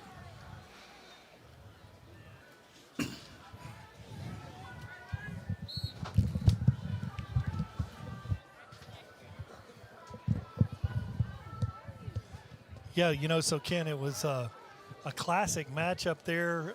We thought, looks like Port Charlotte's going to go out there and just run away with this game. Yes. Some adjustments were made. Charlotte Tarpons then came back, had one series, impressive passing series where they were able to complete some passes and close it up there as we went to the halftime break. Yeah, it looked like we were going to be dealing with a running clock again this week, and Charlotte has made some adjustments. This is uncharted territory for both of these teams. As we stated earlier, in the last 18 matchups, Charlotte has won 15 of them, and of the 3 wins that Port Charlotte has won has been less than 10 points. So we've never seen a double-digit Port Charlotte lead in this series that goes back even before that when, probably another 10 or 15 years before that. So it's been a great game. I saw a little bit of stats. The Port Charlotte quarterback has thrown for 204 yards. So he's the real deal. I mean, last week threw for over 300. Well on his way, looking again at he'll probably be near 300, if not more. But my goodness, they can score points and score points quick. And we'll get back to the twin brothers. Yes. There for Port Charlotte. Very impressive. Number 6 and number 7. It's our first time out with these young men, sophomores. But probably twin brothers doing such a great job. And they continue to get bigger and bigger as the game has been going on here, Ken. Yes, they are, and it's been fun to watch. 10th graders out there making plays in a big game like this too. Still may come down to the special teams, as we talked earlier. That was a concern that Port Charlotte had so far. Hasn't been an issue where it's made an impact in the game, but still, Port Charlotte with the freshman kicker and Charlotte with the veteran. Talking about another high pooch kick, and it's going to be muffed there initially and then taken by that junior there. That's number 17. Ken, and he's a nice looking Trent Curlis. He is a freshman wide receiver there, and he's someone we've seen out in the formation. He's a very good looking receiver. But there's another pooch kick, and there's your field position we talked about earlier, Ken. So they're going to start this one at their own 39, which is really good starting field position. What the Fighting Tarpons need to do is to come out and get back in this game with a score to cut it down to 1, and then we've got a real ball game here. Valentino tries to draw those Pirates offsides, unable to do so. Looks like he's got Brian Augustin in the backfield with him again. This time he hands it off, bouncing off a tackle or two, but just able to get back to the line of scrimmage. Another good play by the defensive line there. And that, again, was number 24, which was Brian Augustin. Yes, we've called his name a lot tonight. Defensive line has probably been one of the big factors also why there's a 14-point lead. Throws the out there, little bubble screen, going to go for a gain of about 8 yards on the play. And when Charlotte has had success, when you were talking about the one drive, they were able to get a couple quick passes, which opened up the running game. And so now they have a third and manageable here. See if they can move it. 3rd and 3. Valentino looks up, throws it out there wide. First down on the play. So a nice little play there. Ball is going to be spotted at the 46-yard line. So the Tarpons are driving. Yeah, Valentino still running for his life. Is getting a lot of pressure, but knew right where he was going. Receiver right there at the chains for the first down. This time he's looking to throw it. He throws it out there late. Looks like we're going to have ineligible lineman downfield. Number as well. 71. Yeah, good pickup on that. Yeah, as you said earlier, they give him a yard and a half, but he was definitely out there. He could have almost caught that pass. Yeah, he was near the first down marker out there, about 7 yards down the field. Let's see if we can point him out here, too. We're getting back to the live.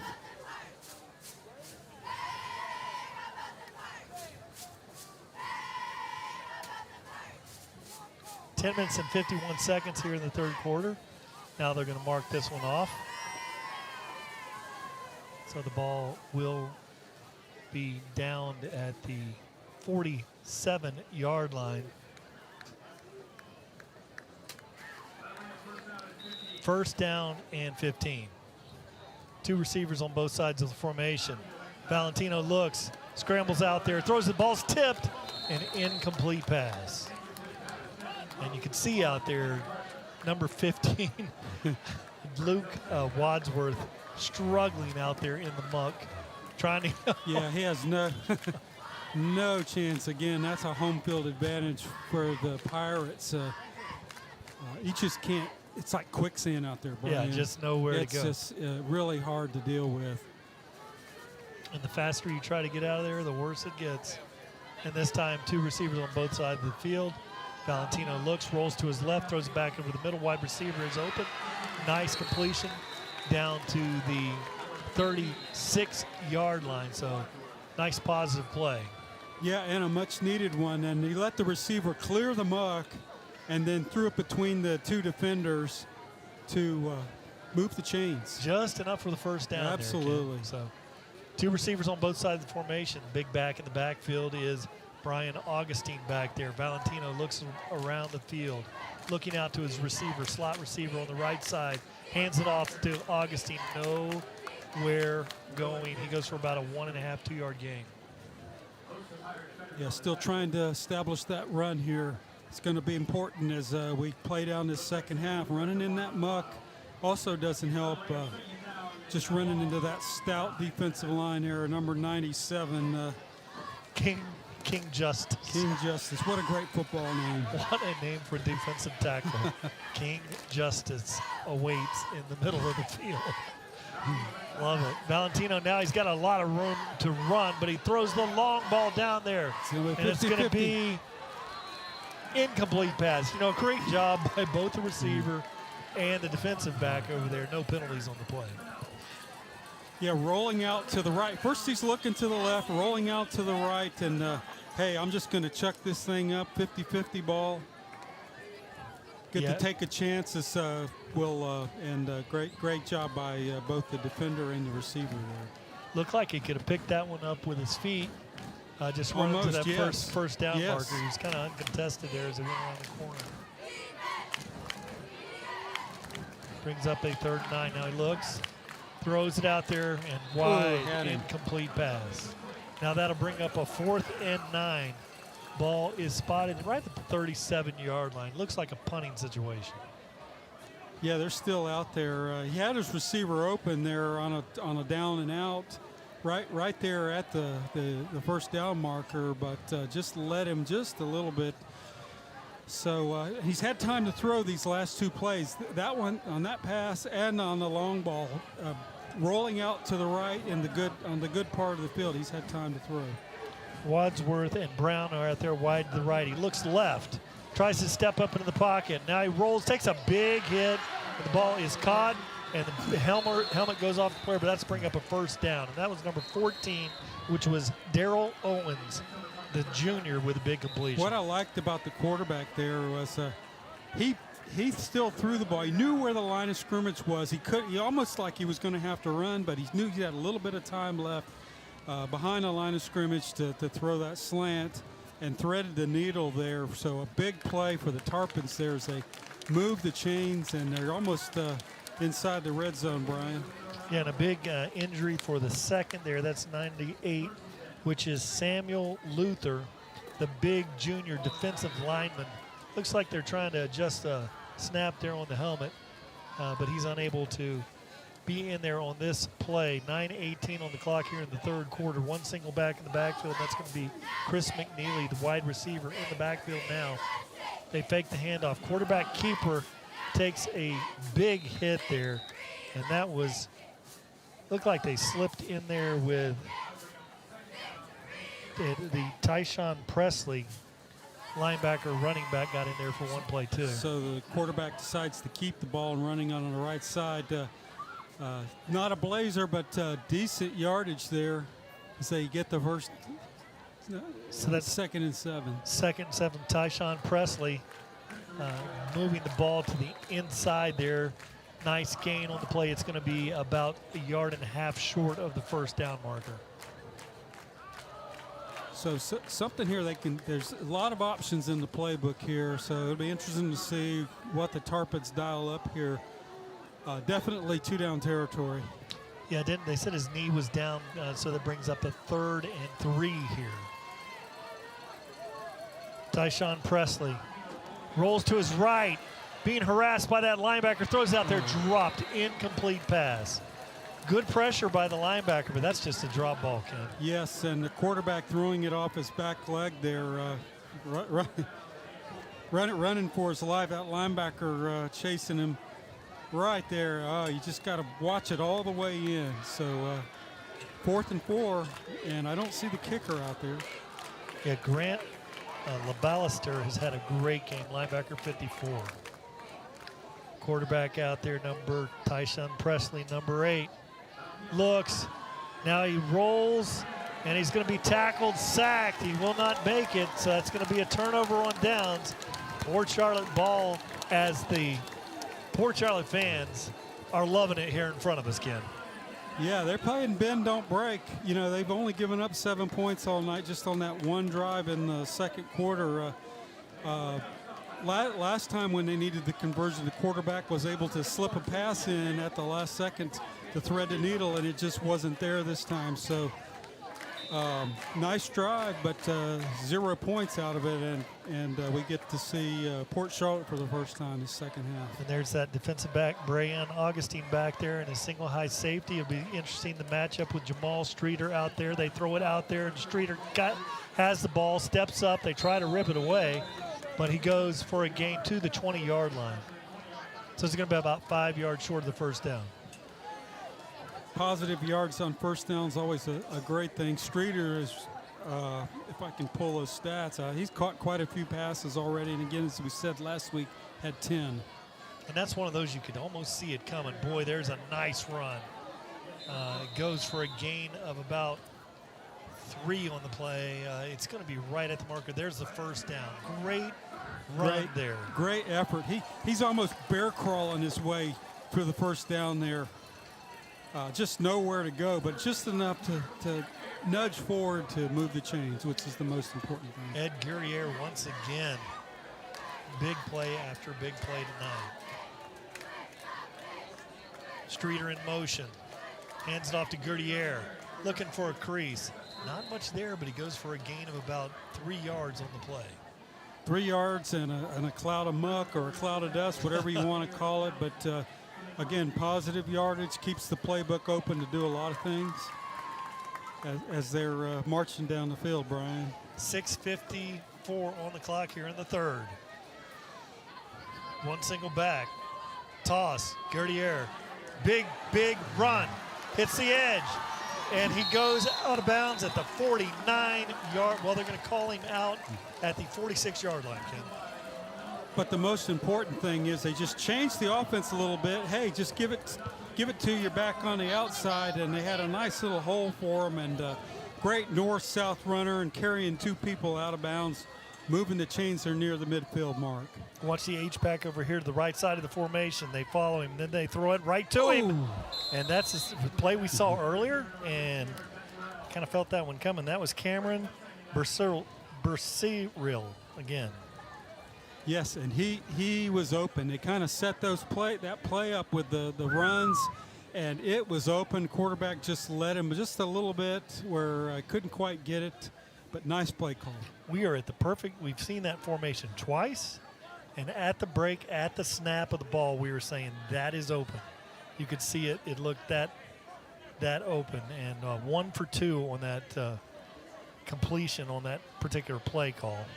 This time, the Tarpons are all over it. Number 21 coming up to make a play, Connor Trim. Yeah, they're running the option there, but there was no option.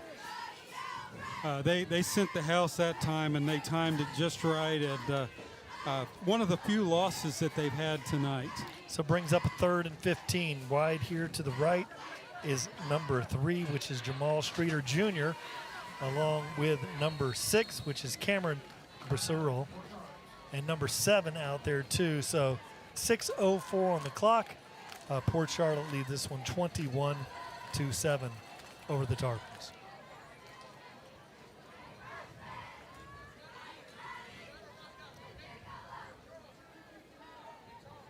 A shout out tonight to Godson's Pizza. Oh man! Oh, it was nice going down halftime and having some pizza. They're located the old Demetrio's Pizza House on Cortez Road in in Bradenton there. Thank you guys for the pizza tonight for the crew here. It's been keeping us fed, and just a great place to go have dinner with the family. And they've got the game up there at the restaurant tonight, watching back in Bradenton. That's great, and a great pickup there by Ken Burton Jr. there. Excellent. And the tip for tonight, Ken, don't bet on the horses. That's what I got for you tonight. 6:04 on the clock. Eaton rolls, steps up, throws it back across the green. First down. And that's a great play. That's going to be a first down. Let's see where they spot this. Right in front of us. Forward progress stops. You can't say enough about the quarterback play. Just another great play by Eaton. What I like about that, he's right there in the muck on the field, and he's throwing across his body, and that's a hard throw, but kept his eyes down the field and gets the first down. Hands it off to Goodyear, and he goes for no gain, but a little bit of ball control here now. 5 minutes and 35 seconds on the clock currently. 25 on the play clock. So we have a stoppage of play here, Ken. Yeah, it looked like they were going back to their no huddle offense here, but the timeout here, they're going to stop and think for a little water break here. Yeah, water break, yeah.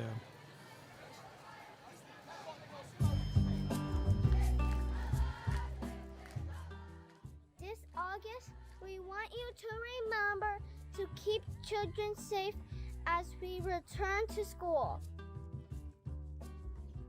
Always stop school buses and obey signals for blocking cars. Remain alert and do not use a cell phone in school zone. And remember, car seats and triangle restraints only work if they're used correctly every time. Have your pipe. That's your birthday on the roadway. Goodyear runs to the middle of the field, only a gain of about a yard on the play. It's going to bring up a third, and we'll call it 7. Yeah, the Tarpons are making great calls defensively. Just nowhere to run for the Pirates, putting them in a third and long here. They're struggling a bit late, Brian. They've been moving down the field all night, but struggling now. Eaton moves players over left to right. Now he looks, throws the ball out there late. He's got a receiver, tries to break a tackle, lunges forward, and he's going to be just short of the first down by about a yard. So I think that you'll see Port Charlotte line up and go for it here on fourth down. Yeah, absolutely. With this second effort, it goes from maybe being a punt to where they're going to go for it, and they're going to go here on the ball real quick. Great effort. Justin Burrisil. And now this time a great run, first down. And you always got to remember somebody's got to account for the quarterback, but unfortunately that time nobody did, and he just went straight ahead right through an open hole for an easy first down. Bryce Eaton with a great play. Oh, good handoff there. Back's got it, running hard, low, all the way down to the 7-yard line. That's number 16, Julius Roach, the sophomore. Yeah, what a great change of pace back. He's just a little guy, he's a little scat back, and he was already in the second and third level before they figured out he had the ball. Yeah, that's the second run like that where he's jumped in there, and he's clipping off for like 15 to 18 yards per carry when he gets in there, and he gets his shot, and he's showing elusive speed. So another timeout here. I think, not sure who called it, but they're thinking things over. I know for Charlotte, they do not want to get down 3 scores late here in the third quarter, so they have got to figure out some way to slow down the Pirates and keep them out of the end zone. Tonight, it's a long game. There's been a lot of running first downs. The clock is only at 4:09 here in the third quarter. But down here with these teams from the Suncoast of Florida, kind of south down here, in this region, conditioning. No cramps on the field for so either far, side. Yes. Good observation. There's that running back, Roche again. is in for 6. Yeah, just running off the left side of the line as we watch this again. Great blocking. Watch off the left side. Watch 52 and 50. Oh, nice. Yeah, and just jumping to the outside there and basically running in untouched. Maybe not quite the dagger yet, but three-score leads is looking good for the Pirates right now.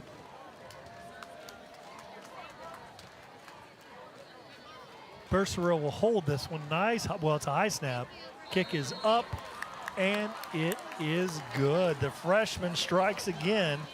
It's Carson Berghausen. And, you know, we have seen him. He's really developing tonight, Ken, right? It's his freshman. Oh, yeah. To be a 14-year-old, at 15 at most, and he probably grew up, around here coming to these games, and now he's here on the big stage, and, the game may come down to him. You always got to be ready for that, and he's done his job, and special teams has not been a deciding factor where it has hurt Braden River tonight, where last week it was a struggle. So they've made good adjustments, and he's played a good game. Not setting the world on fire, but he's doing his job. So great job for the freshman. So really, and think about the experience that he's gained in these last 2 games. From going, it's incredible amount that he's picked up now. He's going to be kicking off. There was a penalty on the play, so he's going to get a fortunate break here. He's going to get the kickoff from the opposition 45. And your observation is good. You got to remember, they scored 49 last week, and they're at 28. He's kicked enough to kick for half a season. That's so true. This is great for the freshmen. Now, I hope they would do something different here in the kickoff. Doesn't look like they're going to do it, but what they're doing is working. I would pin him inside. Go the other way. Yeah, to the 4 or 5 they're yard moving line. up. Not that way. Now he might kick this one out of bounds, and it does trickle out of bounds. Just so penalty. Out of bounds. So that's 30 yards from the kickoff, so they can take it at the 30-yard line. Or if it's before that, they can take it right there. Yeah, I would like seeing him punch that one down there to the right side of the field. Just a change of pace. Just a little change of pace. To give them a little more, challenge them a little bit. I'm sure they practice this a lot, but they practice, and they may not want to show something too. You just never know. And he may have been looking for a little wet spot over there, and he just missed it by half a foot. Absolutely. Because it just trickled off the field over there. And you could see on this side of the field in much better condition than the other side of the field. We came in there tonight to the press box. There was obviously a Port Charlotte versus Venice JV game here last night, right, Ken? Yes. Okay, so there's been some fresh football. We saw the rosters. Like those aren't that's not our game, but and that's probably hasn't helped the field out here that they had that game last night. So now we're trying to figure out where to spot it. They're going to spot it on the 25. I'm going to go 15-yard line. See what we got, Ken. No. So where did he kick the ball off? He kicked it from the opposition 45. Okay. So that would be the 50. So they're starting on 20. Okay. So maybe it's 25 yards. Valentino looks, running for the sideline, being chased. A great chase by that defensive lineman. I'm going to have to look on our screen here. You get a better vantage point here. But that was a big lineman running extremely 33. So number 33 there. And then 90. Oh, yeah. It looked like there was a flag that just popped. It looked like maybe 99 might have pushed him after he'd been out of bounds. Let's see what they call. There was a flag that just 33 is a big guy. 33, and then Tyrell Luther, number 99 over there. Yeah, there's a flag over on the other side of the field on about the 25.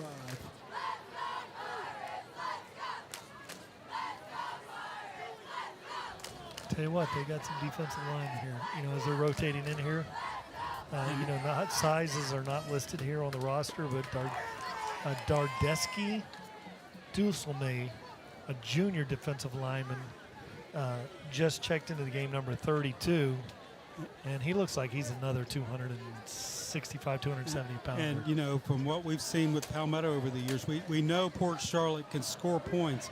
But if you have a defensive line that can carry you and you can rotate players in and wear them down, that's going to play well. They're only Class 3S, so that could play big into them as the season progresses and being a potential playoff team. That's a great point. After this play, I'll get back to that, Ken, because that was exactly what I was thinking about in my mind. We're actually witnessing another one of those 8 to 10-man rotations on the defensive line, and tonight it is with Port Charlotte. Mm-hmm. You know, it's not a 5-man rotation in here at all. It's twice that. Good point, Ken. And when you have that, great things happen.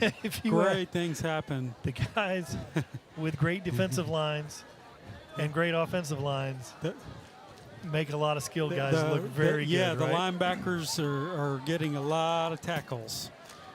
Getting this, and the secondaries are getting the pick six, because all they have to do is rush 4 guys, and you can make a defensive coordinator just look like he really knows what he's doing. You know, he can't do any. He makes every call right. Right. And then if you can get there with 3. The world, you own the world, which is something that this defense can do. They line up. It looks like they're playing a lot of 4-3 tonight, but you know, we have seen some on obvious passing plays. We've seen some 3-man fronts, and they're still getting there here. Port Charlotte, and they haven't blitzed a lot. I think we've noticed a couple of times, but they're doing it fine with whatever alignment they have on the front. So 3:53 on the clock here. And this one, it's still showing first down. So they're going to, is that an offsetting? Yeah, I always love when they walk backwards and then they walk forward. Why, they can subtract one from the other and just net it, but maybe they just like being on TV.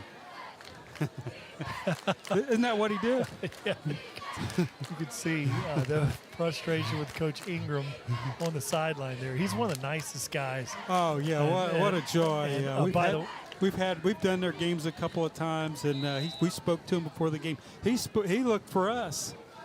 We'll talk about that after this play. 2nd and 3, and the quarterback looks things over, and they're going back to Valentino. This time, 2 receivers in the formation on each side of the formation. This time he looks long, throws it out there, and the ball's dropped. First down, easy completion, dropped ball, brings up a 4th and 3. Yeah, how unfortunate. Quarterback looked over his progressions, nothing there, and looked for the safety valve, and hits him right in the gut and just doesn't come up with it. They would have had the first down. So what are they going to do? Well, looks like they are going for it on their own. But it shows 3rd on the marker over there. Yes, Ken. you're 3rd true. on the marker, they got 2 downs. Yep, so they had changed it a little earlier and flipped it back. So looks across his body, incomplete pass. Now it brings up an interesting Now they got to situation. figure out what to do. Yeah, that play was going nowhere. He just had too much momentum to try to throw that back against the grain. Receiver was there, but there was just got one of those big defensive players chasing you. Doesn't help. Here you have 4th down. Obviously option 1 is to draw Port Charlotte offsides. That's if you can get away with that. 15 on the clock. Clock winds down. 10 throws the ball out there. Great catch on a low throw, and so. It looked like he had to get down there and really scoop that thing up, get a better vantage point on the replay here. Just to, got it. That was a clutch play there. Very close. Gutsy. So good things happening here. 3rd and 30, or 3 minutes and 35 seconds. Great spinning run there. Gain of about 7 on the play, and that's number 21. Is Connor Trim, the linebacker running back. And as we've seen all night, when they're able to throw the ball, effectively, it opens up the offense and the rest of their offense. There's Trim again. This time he stood up, and there's that big defensive tackle again. And no, it's the DN, number 11, Samuel Clerjusti. Yeah, you see him coming from the outside and just breaking right there for the back. He had no chance. And Desmond Hugh there, number 9, kind of jamming things up there too. 3rd and 2 here, 2:50 on the clock. Valentino looks, rolls right, steps up, and he's got nowhere to go.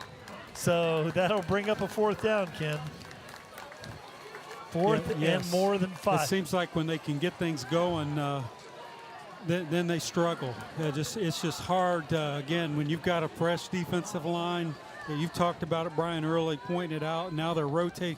They're fresh, so they're just pinning their ears back, and this is another clutch play. Do not jump offside. Port Charlotte here gets a good snap. Boy, free rush there. Now he rolls out to his left, looks, throws across his body. Wide open receiver catches it. Ball is down at the 40, let's call it the 36-yard line. Great play. Another clutch 4th down play. For me, if the quarterback, when the defensive lineman slipped, he had a whole bunch of daylight in front of him, but still made a great pass. Catch, moved the chains. And Augustine, very impressive here. Number 24, Brian Augustine again. This time he throws it out there, and that's going to be another 1st down on the play. And there's that number again, Ken. Looks like Augustine one more time. So they struggle, and then they're great. They struggle, and they're great. And again, if they make it and score, it's going to come down to those 2 4th down conversions, and they're going to sit and talk about this a little bit. Somebody called a timeout. Minute 52 remaining here in the 3rd quarter. You get a nice look at the stadium here at the Cove, located in Port Charlotte, one of our favorite places. Favorite place. The Pirates. And there is a packed house. It's full on both sides. There are people in the end zone. There's the band in the east end zone from Charlotte where they have temporary bleachers. I mean, there's a lot of people here tonight, as you can see. On cue, you're getting that Jason Boone camera shot where we're getting the views of people standing in the end zones. Now, these are people that are standing on top of the soccer stands, turning around, looking at the football field. They got a great shot there. Oh, that is a low snap, and that one was on the ground. So you watch that one, Ken. That was an interesting-looking wrinkle there. Looked like the ball just didn't get back there from the center. Yeah, and that's unfortunate. You know, they've only scored 7 points tonight. They only scored 3, and you want to have a good 1st down, and when you don't have a good exchange, and again, it's a mucky field out there, they're going to have to pick up the difference here on this play. Valentino looks, steps up to the right, breaks a tackle, shows a little speed, goes for a nice gain on the play, and Valentino is looking better and better, more comfortable, more willing as a runner as the night goes on. He's had to be. He's been running for his life all night. Look at him. If you just watch the replay, he dodged 3 bullets, and he found a little bit of daylight there, and as you said, saw a little bit of speed that we haven't seen tonight. He can definitely, and this is, again, it's going to help keep this drive alive. He's definitely a throw first. He keeps his eyes looking down the field. He wants to throw, but you can see he has pretty good speed. Now slipping out of the cut is the receiver. He had Brown out there. Brown sat down in his break and unfortunately just slipped on his coming out of his break.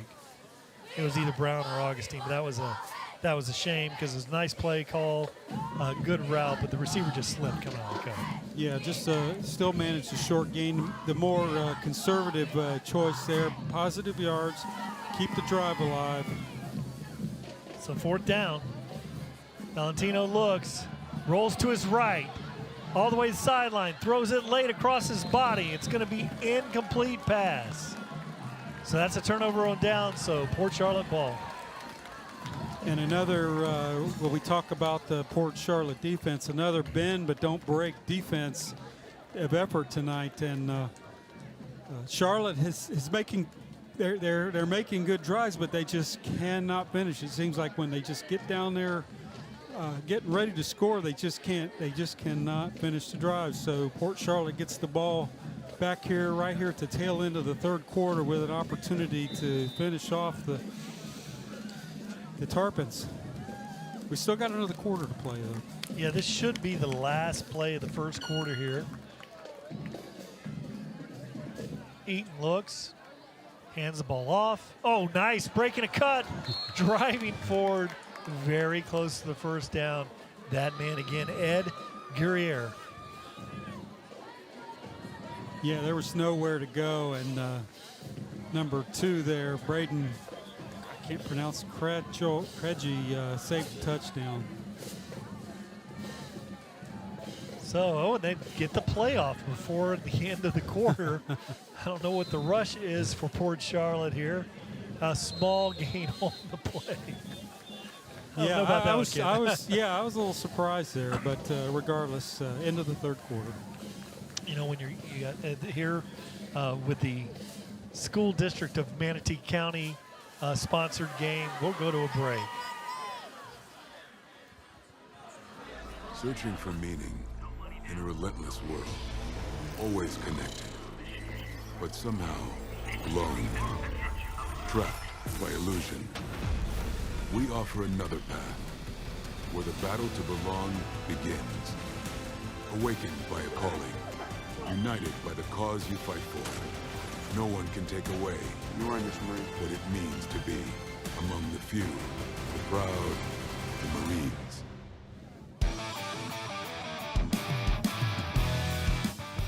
We are very good at what we do. What we love most is when our customers come in with an idea, whether it be a vehicle wrap, trade show display, wall mural, floor graphic, doesn't matter what it is, and we get to run with it and make it happen. One of the most exciting products that we have to offer are our vehicles. Great sponsor. Now that's a wrap here, opening up the beginning of the fourth quarter. And this time a run, very nice play by Eaton. First down and more. Down the sideline all the way to the 45-yard line before he steps out of bounds, Ken. Yes, great call by Coach Ingham. Just a quarterback keeper on the right side.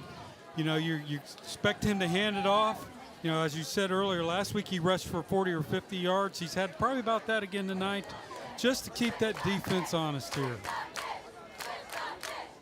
Now here at 1st and 10, I think he's probably going to go back to that big option, which is Ed Guerriere, number 2, that big single running back. He's got 3 wide receivers out here wide to the left side of the formation. Hands all the ball to Big Ed G, driving forward for the first down. Yeah, they're hanging on for dear life, and I think we're going to see a heavy dose of him from the rest. 1, 2, 3, 4, 5 of them, and he's got to be close to 100 yards, if not already. I never thought that one was coming like that one went down. 11:38, he's got the ball again, driving forward, bounces it out to the left. She gets the edge, looks to set up a stiff arm. Now he runs over a defender and runs tackled at the 15-yard line. Yeah, great run. We saw him last week. He's got decent speed to get to the outside. There was nowhere to go. They had him wrapped up. Hey, I'll just go outside. Great block there by number 3. And I'm going to make you, if you're going to tackle me, you're going to pay for it. Ed, it's E-D-D. Guerriere, Ed D. Just tried to destroy G, him. The running machine. Goodness, he is really showing. He's getting stronger and stronger as the game goes on. Now they put in the diminutive running back. He's got some great skills, and that's number 16. Once again, Julius Roach in there. Another great run of about 6 yards on the play. And they've used him tonight, too. A great change of pace back. You know, kind of reminds me of the Warwick Dunn and Mike Allstott with the Bucks back in the days of the Super Bowl with the time with the Buccaneers. You know, just tough for a defensive team to keep up with. Oh, good cut there. And Roach drives forward again. a nice gain on the play, on a play that really shouldn't have gone anywhere. Gained a couple yards. So Should have lost. Third and 4. You said so right there. This play had negative yardage all over it. They had him wrapped up, and you know they're just wearing down the Charlotte defense, and gets positive yards. Eaton keeps this one, drives to the middle of the field, driving forward. It's going to be tackled. A gain of about 2 on the play, brings up 4th and 2. Big play here, Ken. 10-15 on the clock here in the 4th quarter. Yeah, and again, a quarterback keeper. We've seen a lot of success with that tonight. Looks like they're going to go for it here, Brian, and why not? Yeah, Eaton should have been a little bit tighter up on 52. Had a great block out. Oh, there's your offsides. There's your first down for the Port Charlotte Pirates. A killer. 10 on the clock. 10-0-0 on the clock here in the 4th quarter.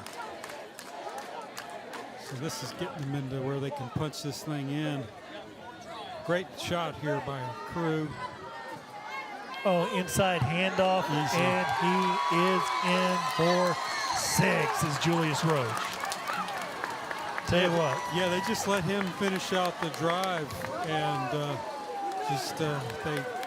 they're just going to wear him down, running it straight ahead and see if you can stop us. 34-7. And that was Ed Guerriere. They brought him back in to finish it up. But he made a jump cut there, reminded you of a smaller back. he's a talent. Now the freshman will come in once again.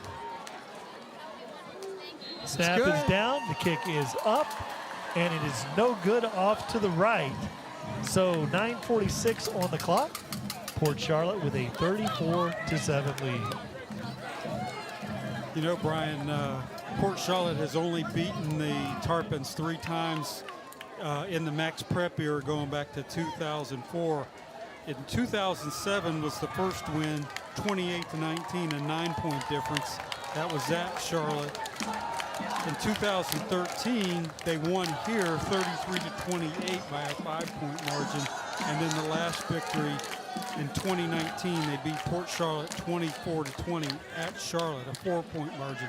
This is a record-setting win for this program against their arch rival south of us, the Tarpons. So the freshman, you know, he's getting a lot of legwork here. You know, he comes into the program here at Port Charlotte. You know, we've seen them over the years play a lot of running games, heavy running, closer games. Yes. But a winning program. We've seen them go 10-2 and things like that over the year. But this kicker, the freshman, he's getting a lot of mileage in. It's a very short kick. It's going to be fielded there. Oh, big hit, and there's that DB once again. Number 15. Number 15, he made a play earlier in the game, and that's Aaron Brown, senior defensive back. Fearless. Bang. Bang. Wow. You know, I think he lines up right next to the kicker, and, you know, he didn't kick it far, but enough to get a running start and just pummeled the returner guy there. Shoulder and helmet right on the ball. Yes. A clean hit, but a lot of times the ball comes flying out of there with that perfect of a hit. And now you see that. It should have. You see the look that we have now. We're looking at the monitor here, the big offensive line for the Tarpons coming out here. Let's see what they have left in the tank. That's a big group down there, Ken.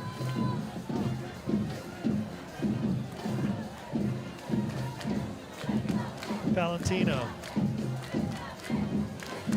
11 out there. 2 receivers on each side of the formation. Fakes the handoff. Now he's going to be smothered back there in the backfield. Breaks the tackle initially, and then no gain on the play. He's tackled at the 30, and that's going to be a loss of 13 on the play, Ken. Yeah, it looked like a busted play. Well, no, he was keeping, and they're just fresh, and they've got their ears pinned back, and there's just nowhere to go. Blitzing the linebacker. There's that 54 yes. again. He's the one that picked it up and almost scored the touchdown that they brought back. Yeah, Grant McBallister. He's had a great game tonight. Great game tonight. Long hair He looks the flowing. part. He looks just like a linebacker. Now they're going with a hitch and go. They throw it the other side, long throw over there to the freshman. Great speed. And there's a look at the future right there. He's down at the 45, but that's, I talked about him earlier, kid number 14, and that's Daryl Owens. Daryl Owens, yes, you did. And what I liked, he's a junior, but he went and sat in the zone right there where he knew the quarterback could get the ball to him, and that was a long throw across the field, but a great one. And he's almost a mirror image from number 17 across the field. They look identical. This time a big run. He's at the 30, the 20, the 10, 5, touchdown. And really great run there by Chris McNeely, wide receiver, comes into the slot back position. They sneak him in there. Big touchdown run on the play. So obviously a breakdown on the defense. Other than somebody trying to arm tackle, he runs untouched in a much needed score for the Tarpons. So there's still a little bit of light here, Brian. It's not over yet. Great run there, great call. 45-yard rushing touchdown for Chris McNeely. Now the powerful leg kicker, Thomas Forte. And they're going to snap this one back to Braden Kreitchel. And we only have 10 out on the field again. Okay, the long snapper now is that big tight end, Cale Newton. He's going to fire it back there. Cale with, it looks like they've got one. They still had 1, 2, 3, 4, that's like 7, 8, 9, 10. Checked out the drone shot. Yeah, that's an interesting. We couldn't get 11 on the field there. So delay a game. Yeah, you take the penalty. It's not usually should not make a difference at the high school level. This guy's got a great leg, and he's a senior. It's not going to shouldn't impact him. Newton with a snap, good one. Hold is good, and the kick is beautiful. Great hold there by Braden Kreitchel, and then the kick again by Thomas Forte, the senior, drives that one through. So now with 8 minutes and 40 seconds, it's a 34-14 score. Port Charlotte in the lead. So what is it? Time to onside kick. You got a senior kicker. You're down 20 points, 8:40. It's hard to see. Well, they're talking about it over there on the far sideline. The Tarpons. Port Charlotte's lining up in a regular kick return. So it'll be interesting to see if they try to do this or not. Boy, if it was from the 35 and they were going to be kicking over here to the 45. It's there. It's there. But the high school kicking from the 40, no. if you get a 10. A lot of times when they do that, they may just the kicker will turn around and run kick it, and they'll go right after the two guys right there on the logo in the field. It looks like he's going to kick it away. Call athletes on the right side of the field if he's going to do an onside kick. This time Forte drives it, just a hard kick towards the boundary. It's going to go didn't want to do that. He definitely didn't want to do Kicks that. it onto the track. It goes past lane 8 over there. Definitely didn't want to do that. I don't think that was planned. So there's the call. So they're going to take the ball. They're not going to let him kick it again. No.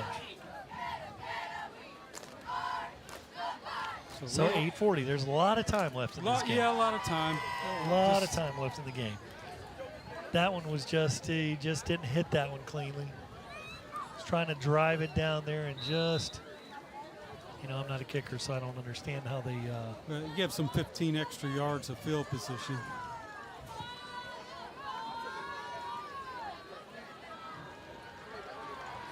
Inside handoff. There's Ed G to the middle for a gain of 20 yards. Surprise, surprise. I think we're going to see a lot of this all the way till the end. They're just going to churn this one out and run that clock. Clock stops here with the first down, but heavy dose of the running back. And Guerriere, again, big running tonight.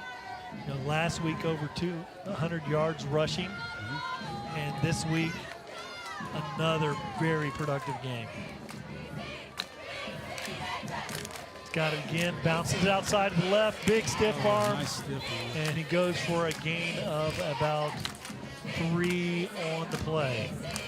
Yeah, we've seen plays like that tonight where he's broken those for the long run. The best thing about this play is you watch here is the stiff arm, bam, right in the face mask, but just a short gain, but positive yardage, which right now, that's all they're looking for, Brian. That clock is winding, 7 minutes and 40. A little bit of a rush here. You know, I think Port Charlotte will learn. There's still 18 seconds. They'll learn as the season progresses here how to milk that clock down a little bit. Now inside of 10 seconds. There you go. And down to 7. This time they hand it off, and Ed G takes it, spins, pirouettes, and he's going to go for no gain on the play. But even at that, you know, he has 2 great pirouette moves, runs the ball wide, keeps that clock going, Ken. Yeah, wow. Clock looks like 55, the linebacker just jumped the lineman there and hit him as he handed the ball off to disrupt that play. We'll see if they go to one of the Bisserell brothers out there, number 6 or number 7, the sophomores, Justice or Cameron.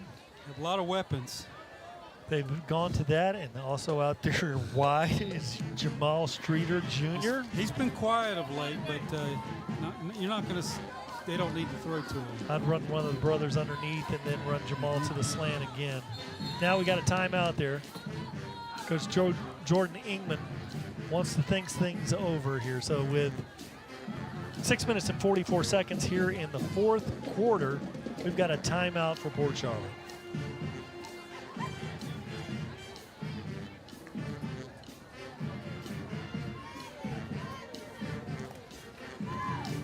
You know, Brian, I don't think Coach saw something he didn't like.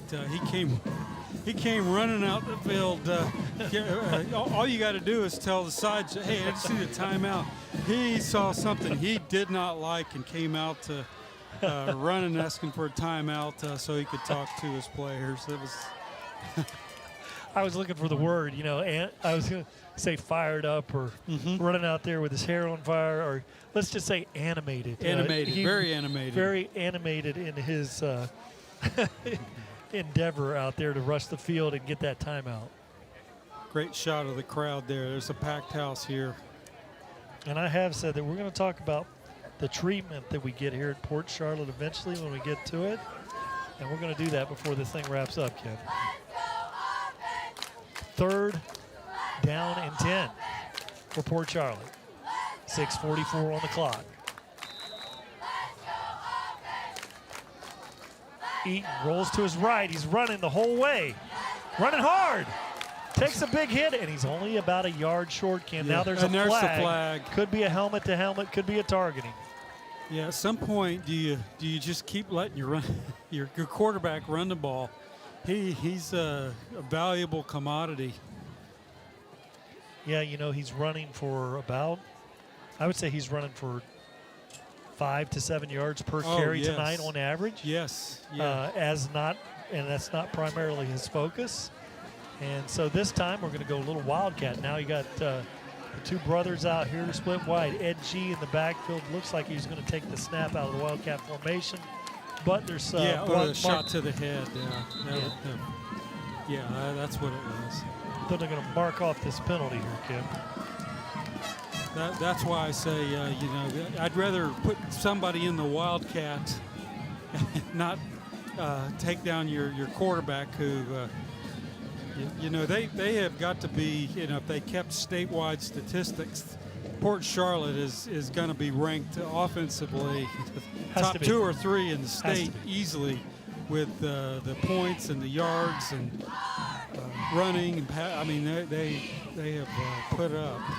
I don't have the stats tonight on Ed G, which is EDD, Ed, and Guerrier, Gurrier. I don't have his stats tonight. We know he ran over 200 yards and then had 20 yards receiving in the first game.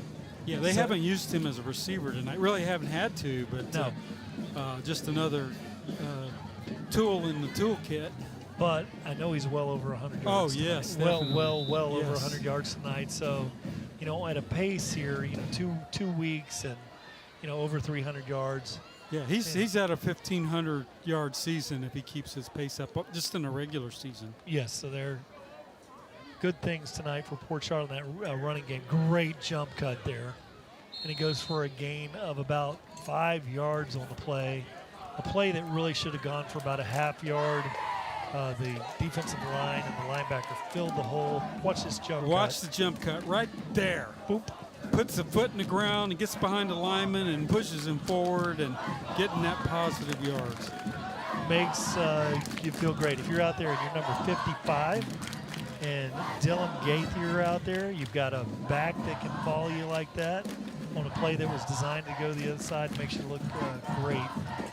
And but really an offensive line performance here tonight. And this time he stumbles out of his break. It goes for no gain on the play.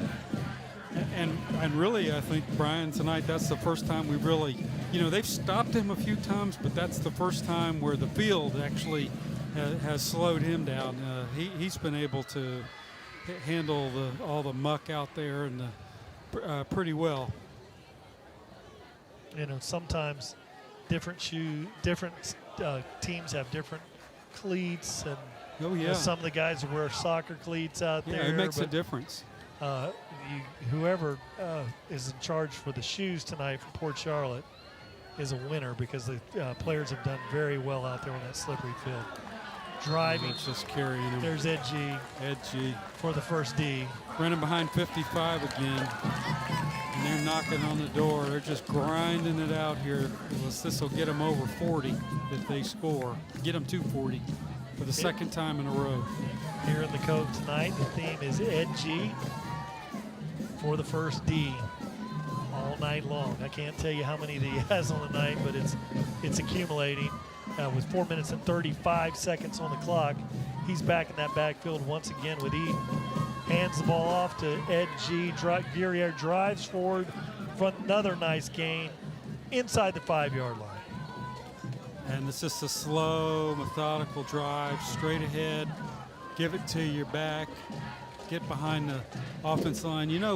We have to shout out the offensive line, because I know we've talked a lot about the defensive line, but the Port Charlotte offensive line has done a great job, not only for Ed, the running back, but for the passing game as well.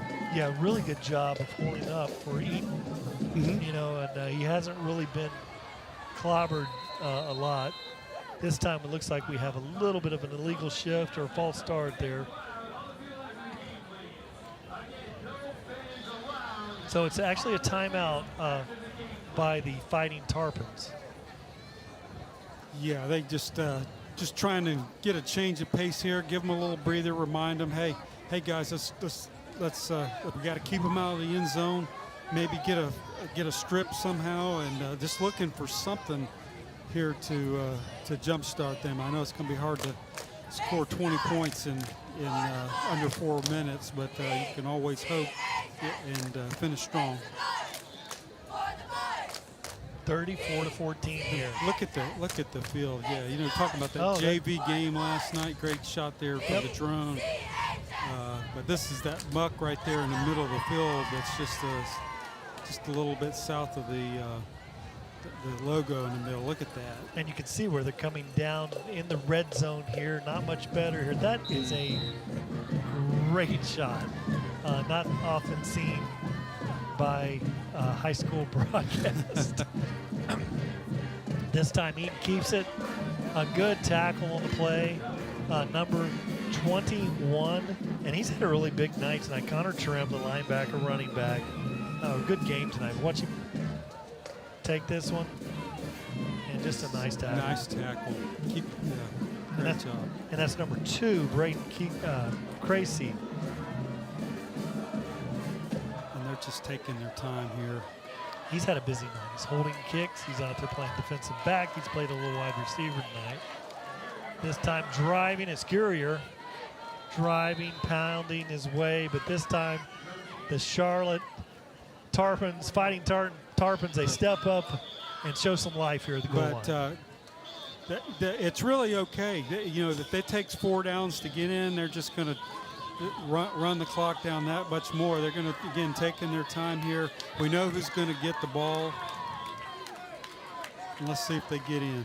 They go option. They pitch it to Gertier. Cuts inside, driving forward, spinning into the end zone for 6. And he's down. Gertier's down. And see him get Watch up. him. They run it to the outside. Great block there by the tackle, and got his knee twisted up. Hopefully he's not feeling good. But I think he'll be all right. I think he's off the field. I think so. Okay, that's good. Yeah, there he is. He's fine. Great shot there, guys. He's fine. These kids rebound. It's nice being a teenager. Kidding me? And he's going to go in the wing back and block. He's got to block somebody there that's going to dive after the kicker. Are you kidding me? Good kick. It's up. And it's good. So the freshman, Carson Barghausen, with another extra point. So really big things happening. The crowd is starting to move. We're seeing across the ways, looking through the heavy dose of pollen here on the windshield of the press box here. The Charlotte Tarpon fans are starting to move, and Port Charlotte fans are celebrating here at this point with a 41 to 14-point lead. See the crowd. This is the biggest win in the school's history against their arch cross the river rival here in the Charlotte County area. So great reason to celebrate. It's well deserved tonight.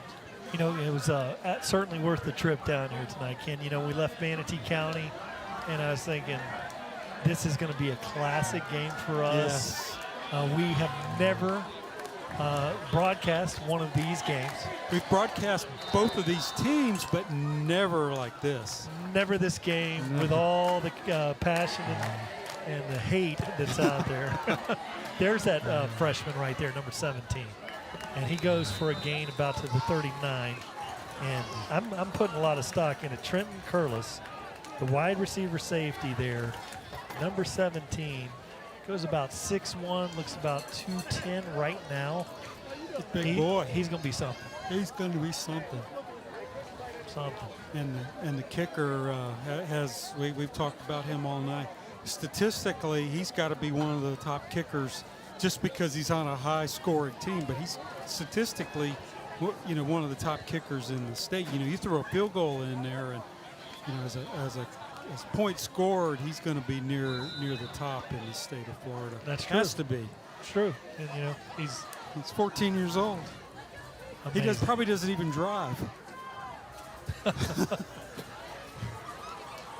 Oh boy, look at this D end over here coming in the picture. Now he's going to drop out and cover the slot receiver, and his hand off the back, jumps through there. Nice run, got a nice clean uniform, but a great run on the play of about 5 yards, and that is number 28 there, and that is Jaden Palmer, who is the sophomore running back linebacker. Looked nice on the carry. Yeah, looked nice, and he's running through the muck out there. It didn't bother him one bit that time. Valentino fakes the handoff. Now he throws it. Oh, he's got a receiver, drops it. He's going to get hit, and that was number 14 there. And that was the Daryl Owens, the junior. We've talked about him. Watch him throw this. He is in the air throwing it and getting hammered and threw it right on the spot. And you've got to catch that. Hey, this kid's got a bright future, but you got to bring that in. Yeah, and that's a junior receiver out there, and that's a catch. And we've seen Daryl Owens make some plays. Yes, tonight. he has. And that's a catch, though, with the quarterback throwing it sidearm, underarm. In crisis mode. Got to help him out. Oh, Palmer, nice little run there. Driving forward, and he's taken out of bounds. Gain of a little bit on the play. And so, again, that was number 28, Jaden Palmer, the sophomore. So that's going to bring it down to 4th down here. Minute and 44. This will probably be the last play, offensive play of the game for the Tarpons here. Yeah, I like the running back. This is mop-up time, but, he's out there playing hard, trying to, get a good little bit of film on him hey, I can play.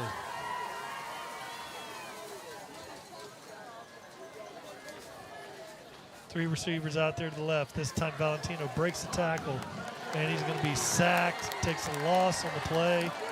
And, he's going to have another game of negative numbers there for the rushing. Yeah, we saw that in the stats where he had minus 29, minus 30 yards rushing. And probably, again, like you said, probably again tonight, just running for his life. There's times when they blocked well for him, and when he's got time, he's like any other quarterback. He can pick apart a defense. Got a lot of upside, but just nothing there. Again, they definitely an improvement from 3 points last week, but still trying to find. Charlotte's still looking for their groove on the offensive side of the ball as they're celebrating on the Port Charlotte side. This is, again, a big win for this high school in this long-time rivalry. Bryce Eaton takes it victory formation. Julius Roach back there. Looks like he's in a punting formation. So that was a little slow going down. You better be careful there. Yeah, just tempting. Get down. Kel Newton, the tight end. I don't know if he was slowly going down like that, would have been tempting to pin the ears back there and do something stupid, but he didn't. And so a minute on the clock here, and really we've seen some exciting football. This will be it. Yeah, this will be the last play. They've reset the clock.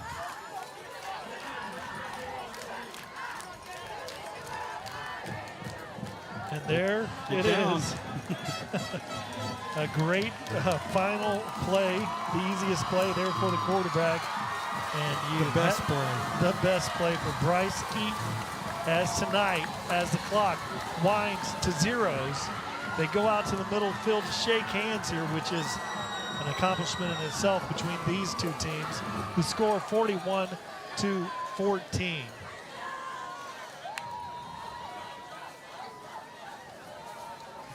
So